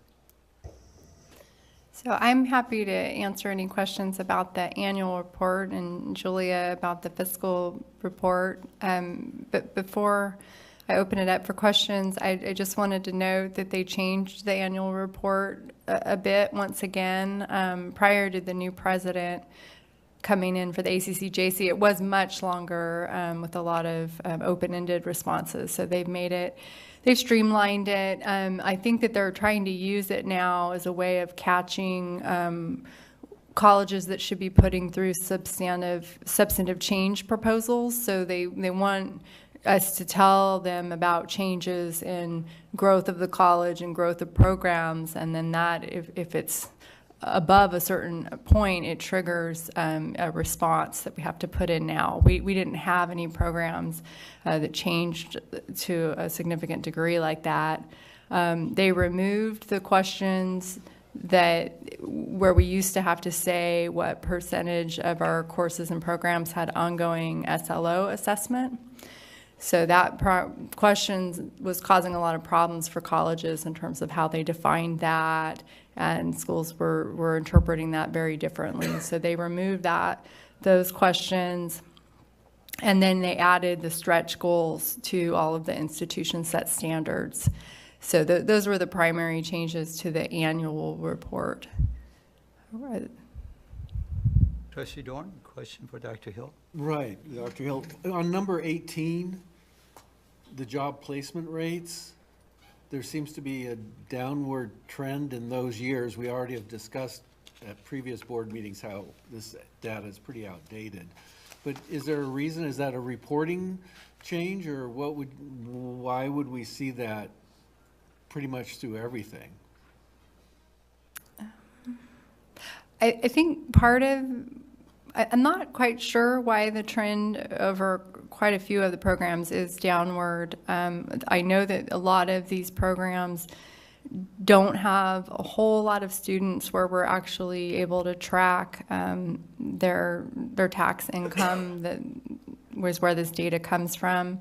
So I think there's a bit of noise in the data, and perhaps. I don't know. I would be speculating to talk about like the economy changes and things like that. I'm not really sure. Well, what gave me pause was if you look at the nursing program has gone down, which is, to me, almost speaks to some reporting or some change in that. Is why I was asking. Yeah, we get this data from a report that comes out from the Satia Perkins data. They published this information, so I don't know too much about it in terms of like if there maybe. I know that self-employment is not going to show up here, so there are some things that we're probably missing. How did Kelly first. Oh, sorry. Thank you. How did you come up with the numbers for the stretch goal stuff? Was there like the stretch goal for the number of certificates awarded, for example, and things like that? We used the same strategy that was used for the Vision for Success goals, and so and for our institutional effectiveness scorecard. So I just took the same rationale that the Institutional Effectiveness Committee came up with, and we applied that. It's a certain percentage of the rolling average. Trustee Begin? I have a similar question. I was looking at 13B, the actual number of certificates awarded, and it's really decreased over those 3 years, and I wondered if that's creating a concern or if there is some rationale for that decrease. Yeah, the rationale is the way that we awarded the degrees. So back in 15, 16, we looked back many years and identified students, who had actually completed and awarded those. So it created the spike, and now we're kind of catching up. So then my second line item was 14A, the aspirational goals, a stretch goal for the number of degrees awarded. So is that a similar factor in the reduced number there for 17-18 year? I think that reflects the fact that the way that the aspirational goals were set by the Institutional Effectiveness Committee this year was quite a bit different than how we had come up with those numbers in the past. And so, I think in the past we didn't have a really rigid methodology for what those were set at. We just kind of said, oh, well, here's where we're at now. And so I think it's just getting us in line with where all the other metrics are at. Okay, thank you. Okay. Thank you.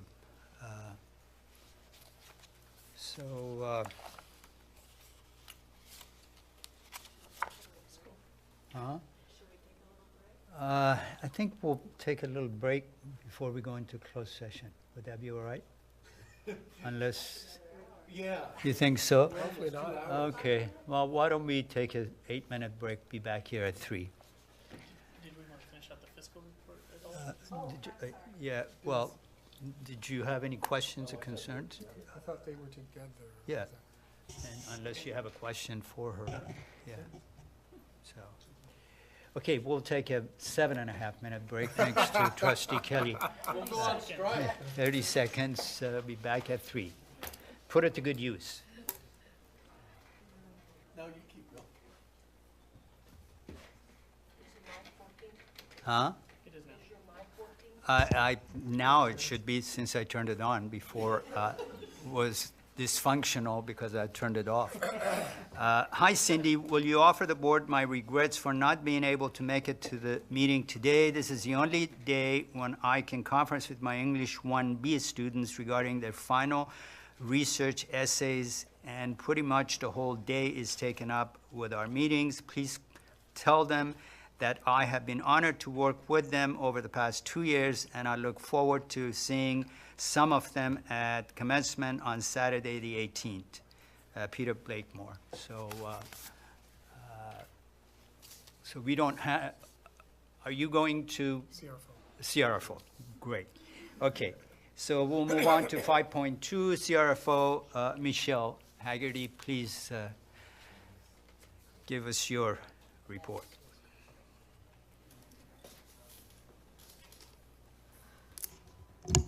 So I have not been here since February, and lots has happened since February. We were talking at the February board meeting about hopefully contract negotiations winding up, and they did soon after that. And so our contract was ratified with faculty on February 22nd. You guys saw it in March.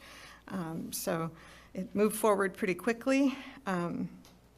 Part of it is that we're moving to the new insurance, so CISC, and that open enrollment is taking place right now.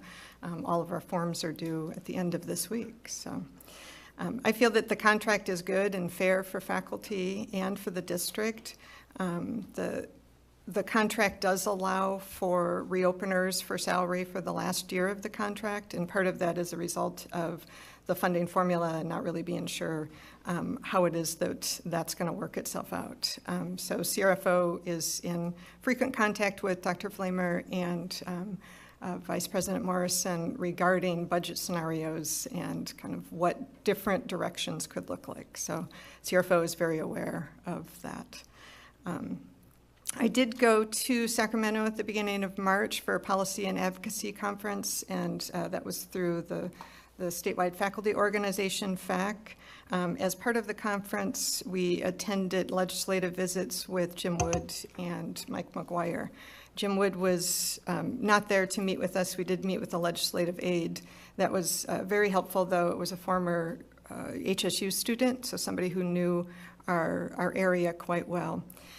We were paired up because of our district with Santa Rosa. So from Santa Rosa, there were a couple faculty and then some students. And so we decided to frame our conversations with the legislators with me framing the issues, and then students were able to give some examples of how these issues are directly affecting them. So the issues that we did talk about the funding formula. CR looks pretty well with the funding formula in comparison to some other districts. I have seen some, well, we look better than a lot of other districts. I have seen some analysis where we're not losing money, other districts are losing significant amount of money. So we talked about that with the legislators, Jim Wood, and we did meet with Mike McGuire. He met with us personally. But that performance-based funding in education is something that is very difficult and doesn't always work very well. And we talked about how it's such a complicated formula that a lot of people are not sure how it's going to work. And it did appear that through both offices, they really understood the issues with it. And it does seem like there have been changes coming from the governor's office and changes in regards to how the formula is being presented since that time when we were there in March. We also talked with the legislators about financial insecurity of students, how our students are struggling to have food and housing, and how more support is needed for the other needs of students. I did brag about our homelessness scholarship program, and that they were very impressed with that. And I said, you know, we're helping our students in the best way that we can, but we need support from the state too. We can't do it all on our own. So they were receptive to that too. There are 2 faculty support bills that are working their way through the legislature. So the one which is AB 897, which would increase faculty load up to 85%. That would be the ceiling. If that goes through, it would have to be negotiated with the districts. Mike McGuire was very much in support of that. He really sees, we don't have some of the issues that some of the bigger districts do with faculty moving between so many different colleges, and some of them are working 150% of a full load, but at several different colleges. And so that takes away a lot of their time from students. And so the bill is really trying to help with that, to help us have part-time faculty on campus more. I did state when I was meeting with them that we don't want a bill like this to take away from our need for full-time faculty on college campuses and how important that is also. So there is another bill, the SB 777, I think that number is correct, which is the increasing the faculty, full-time, part-time faculty ratio. And it's a 75-25, but it would be a couple % every year that you would have to increase. And right now, I think our numbers are 52, 53, something like that, full-time sections that are taught by full-time faculty. That bill is sponsored by our consortium of independent unions, which is CCCI. So we went to that conference also in April. So our negotiation team and the leadership team of CRFO went down, myself included, to San Francisco to meet with the other unions. That's always a really good opportunity to kind of hear what's going on at other colleges, to get some examples of contracts and that type of thing. It was very obvious at that meeting that we're doing very well in comparison to some other colleges. There was a lot of talk of enrollment declines, some places dipping 20% in the last several years. Yeah, structural issues that colleges are having, trying to keep up with accreditation standards, and all of those things are pretty stable for us at this point. So, and a lot of the CCCI members who go year after year after year made comments about, you guys are doing good. What is it that is so good about what's going on for you? And I think some of the responses I gave were, one of ACCJC's recommendations way back was to grow your own administrators. And if you look at our administrative structure, our deans are former faculty, and that's providing, I think, some stability. Our budget scenarios, the working together that we're doing is really leading to some more positive outcomes. And our group really recognizes that too. One other thing, we did change our constitution. This is something that's been in the works for several years, so that means that I'm running for a 2-year term right now, along with Eric Kramer as the vice president, and so I'll be sitting here before you for the next 2 years too to give the reports. Okay. Oh, the other comment I wanted to make, the intellectual property issue that was brought up with Mark Winter, it is in the contract. And so what he said is basically in the contract.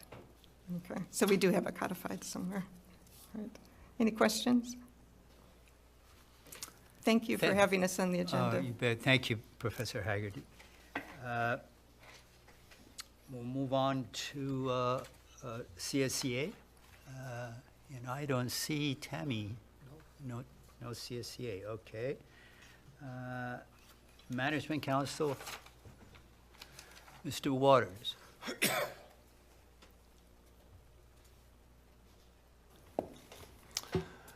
Well, hello, everyone. I'm here making my first presentation as the president of the Management Council since Brady Reed left us. So far, we don't have anyone willing to step up to be vice president yet, but hopefully that's coming. I'll make my remarks brief. The 28, soon to be 26 managers and directors are, like the rest of campus, working through the enrollments with the new health benefits. We know the new plan will save the district a substantial amount of money, but we're also becoming aware of challenges of some of us having to find new providers who will accept the new plans. We really appreciate the hard work that Christy Sayer is doing in trying to work through some of those issues for us. She's doing a great job. She's also heading up the individual workshops and getting those lined up so everyone can fully understand what the plans are and work with CISC and make this work.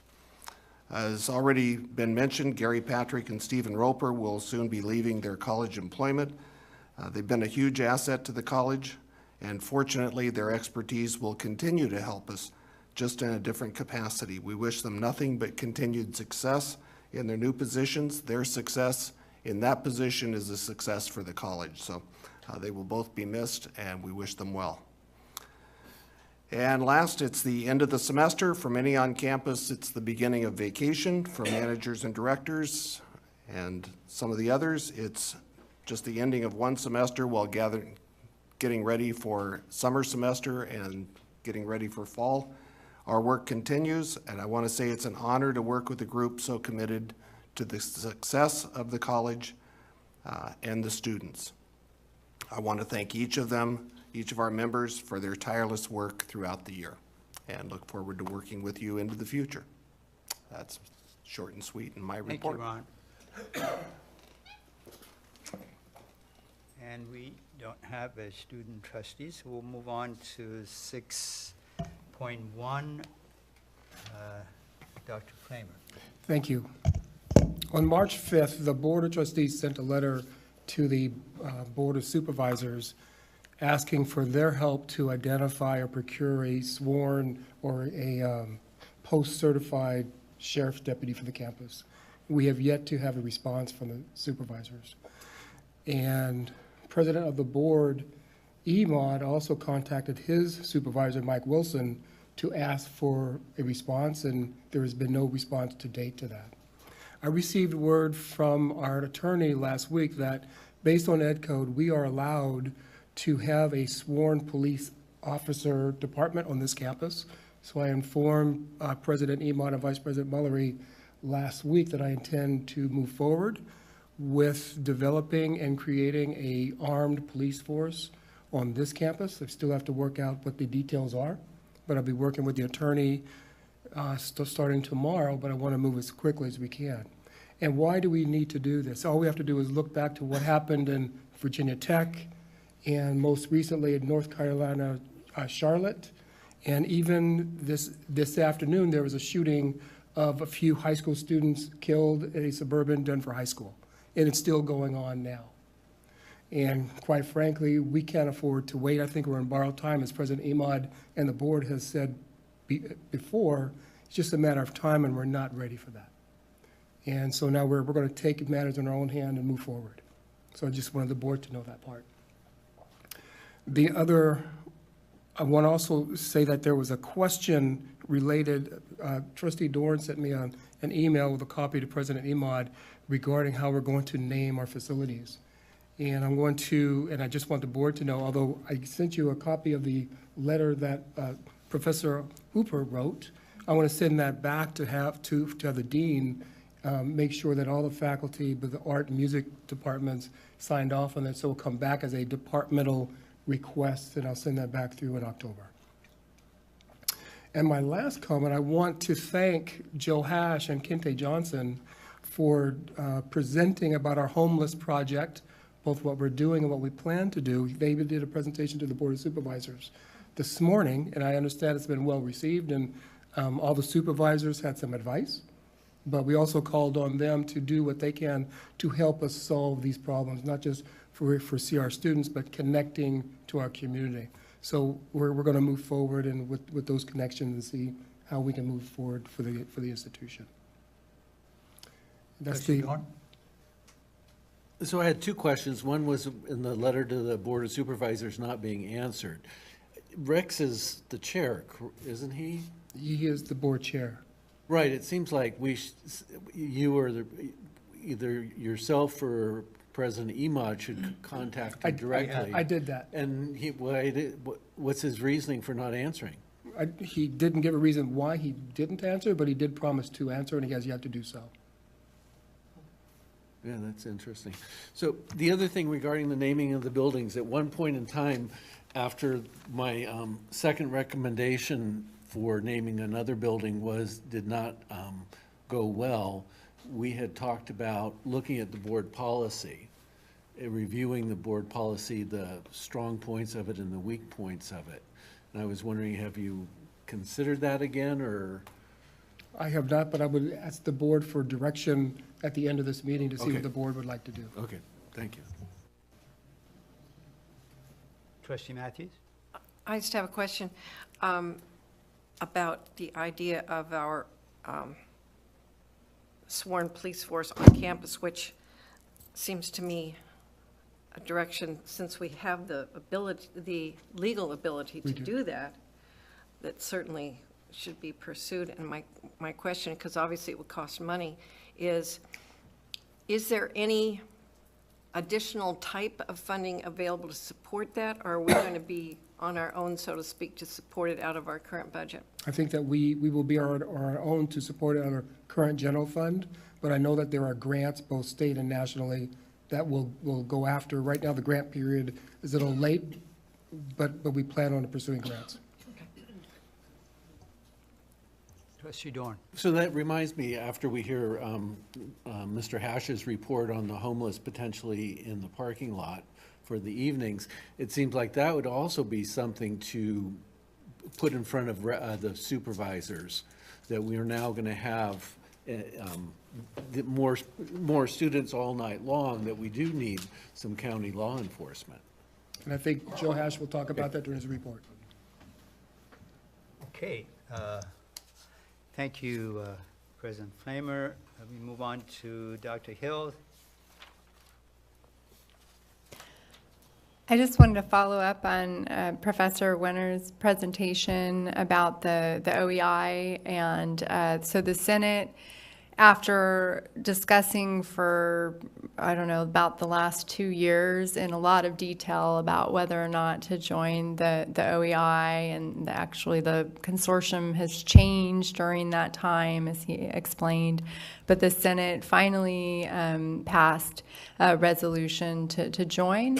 And so as soon as the application comes out, then it does need, they want to make sure that there's adequate buy-in from the entire institution. So they want that Senate resolution.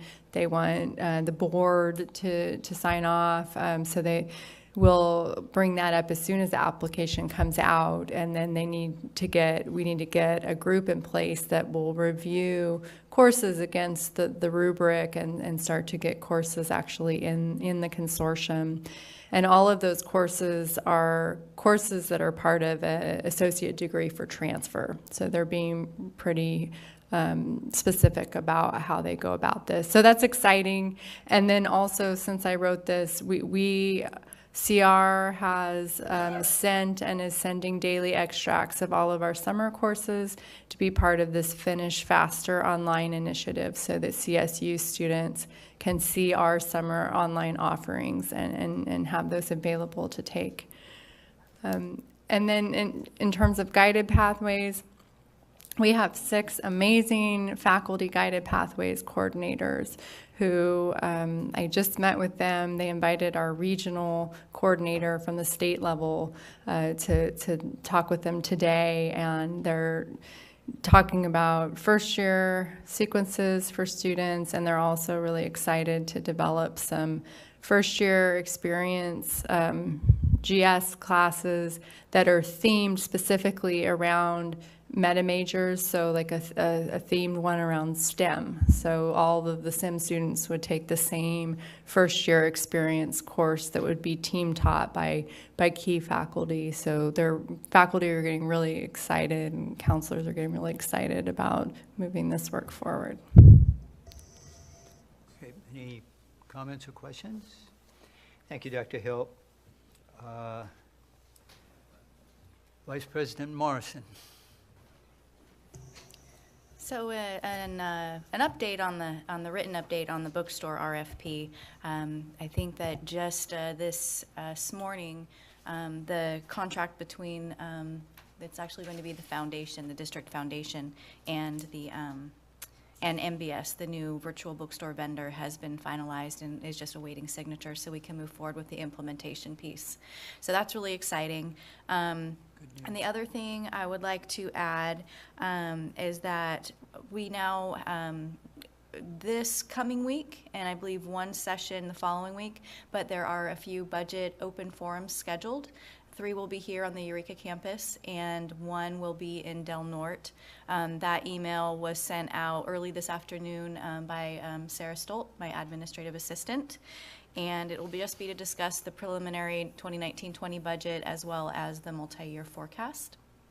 And the other thing that I wanted to just talk about is I almost have fully filled the membership for the new Budget Advisory Committee. And this is to replace the Budget Planning Committee. And we will be meeting, I was hoping to meet this month, but we'll see, because there are faculty on the committee, just to kind of give everyone new to the committee knowing what the charge is, and then we'll actually start with the nuts and bolts in the fall semester. But in general, the committee is charged with looking at a lot of available data to formulate and recommend some budget priorities for the annually and for looking forward, as well as assessing the budget and the forecast to make sure that they're in line with the annual plan as well as the educational master plan. And that's all I have. If there's any questions, I'd be happy to answer them. Thank you. Trustee Monterey? Thank you. Just a quick question on the bookstore. I couldn't figure this out from the timeline. So our contract ends December 31st with Follett. I just want to ask if there will be a seamless transition. In other words, will our students be able to immediately start ordering books from whatever this is called, MBS, in January of 2020, so there won't be a gap? Yes, and I'm trying to remember the implementation timeline, but they should be able to, I believe, start ordering their books. The goal is 6 weeks prior to the start of the semester, I believe. I don't know if Dr. Hill remembers the details. So does that mean they'd be permitted to order books from the new bookstore while Follett is still under contract with us, or is there Yes. some kind of rule that says they can't until Follett goes away? Oh, okay. Great. Thank you. Thank you. Vice President Hash. Well, as President Flamer mentioned, Kinte Johnson and myself presented to the Board of Supervisors this morning. Very well received. Very impressed and complimentary of our efforts to support our current students experiencing homelessness, housing insecurity, food insecurity. Very supportive of our plans for the future. So it was very well received. We did let them know about some of the bills coming out of the state legislature, especially AB 302, which allows homeless students to stay in the parking lot overnight in their vehicles. They were, again, very supportive of that effort and even had some suggestions. So it was interesting. But overall, I thought it was a really great entry into a partnership, hopefully with the county to support us. The other thing I wanted to mention before some questions is that I'm going to let you know for the first time to save the date, August 8th, for the 16th annual dinner and auction. That is a traditional Thursday in August for the event, and it kind of stuns me that it's the 16th annual, but there you have it. So that's my update. If there's any questions. Trustee Dorn? Well, I was curious about parking in the lot that are homeless. Is there a minimum number of units that the students have to take before they are allowed to park in the lot? They do not. In fact, currently the plan is written so that even students who are taking adult ed classes would be eligible. So even if they were not taking credit-bearing classes. So in order to receive the free parking pass, they, one, self-identify as homeless, and two, provide us with proof that they are enrolled. Well, that was my concern, was it seemed like it could almost be an open door to the homeless. I mean, non-student homeless finding a place to live.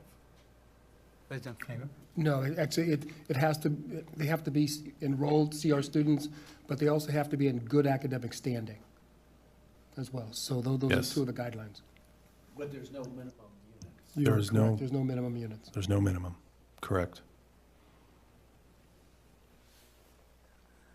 Vice President Hash, I'm really impressed that the Board of Supervisors were impressed. Thank you. You're welcome. Okay, we'll move on to Ms. Bates.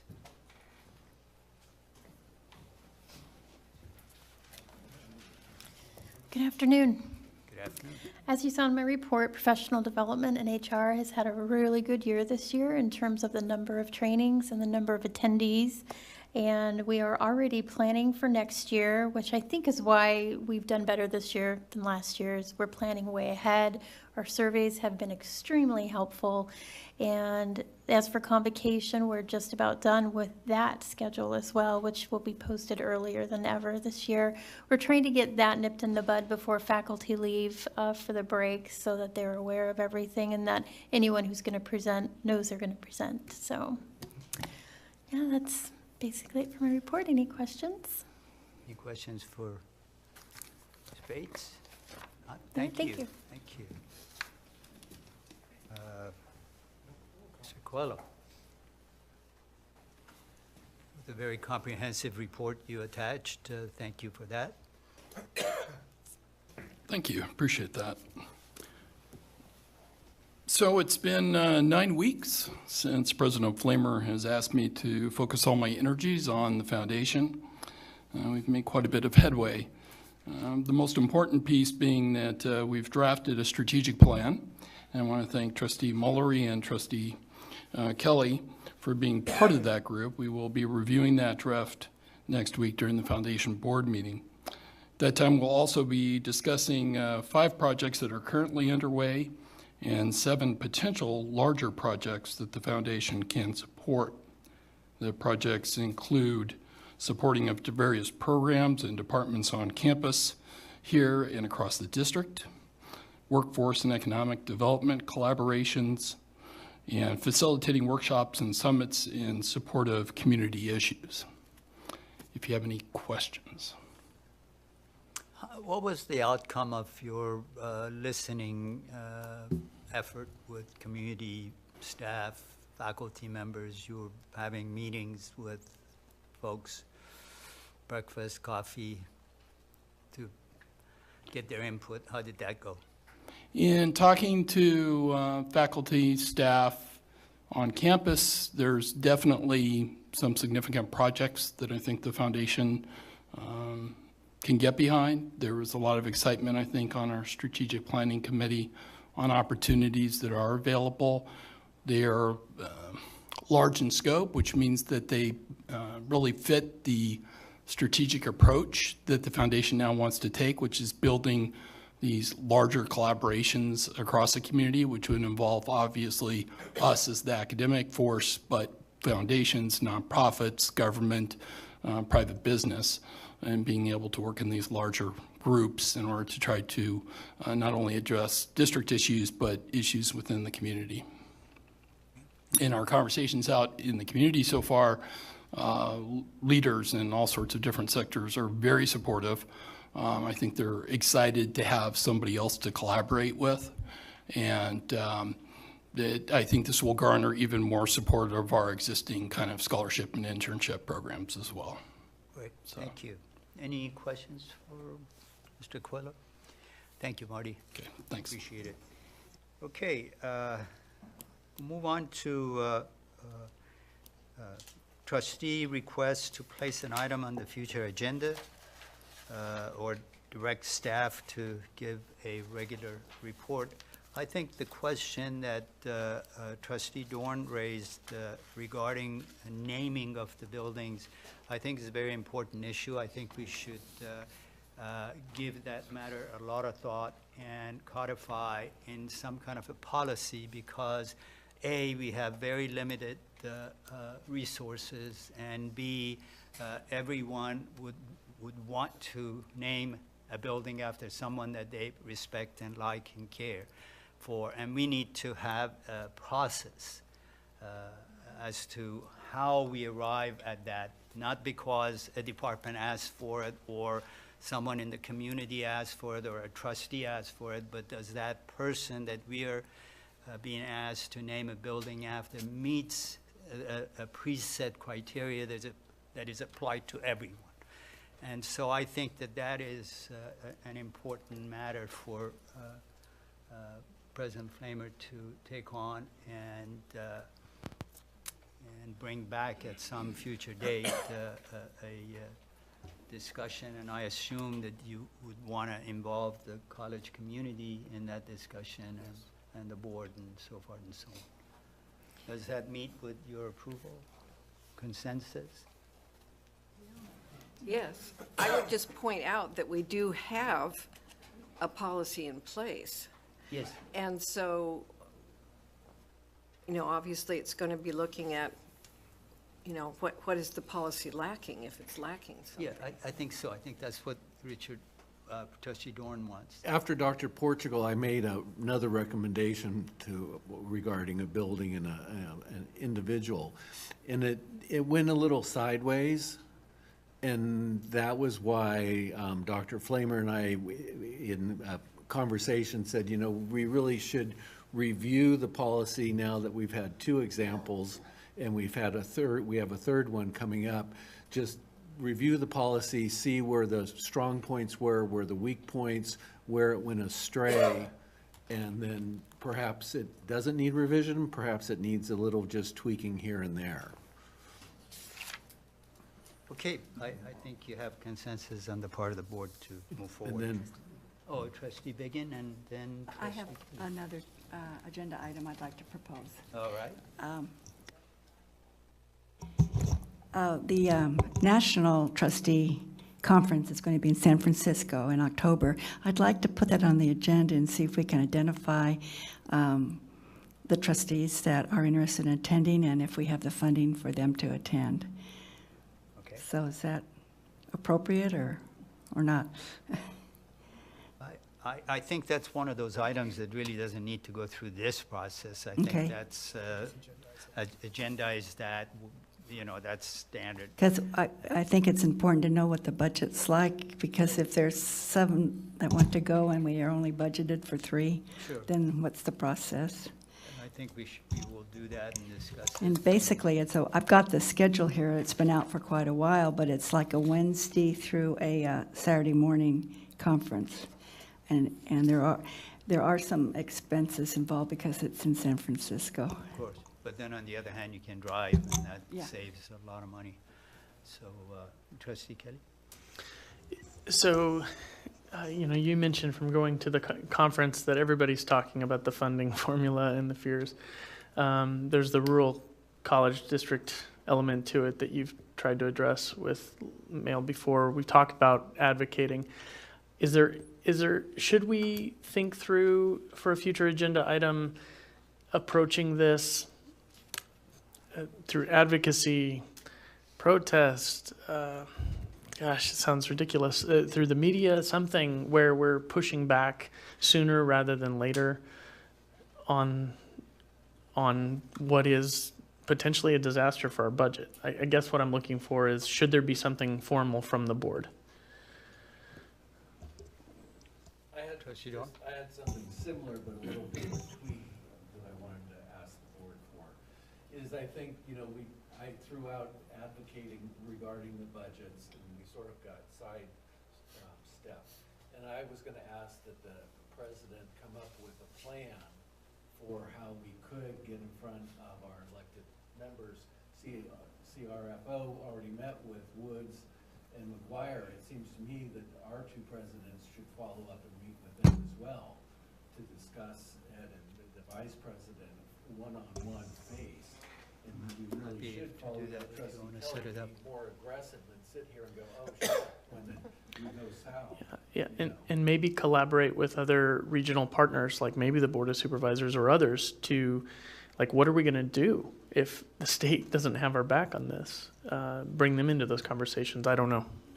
Well, I think that we've got the message, and President Flamer will proceed and set up a meeting, and we will meet and get back to you, give a report as soon as we are successful. See if we can impress them.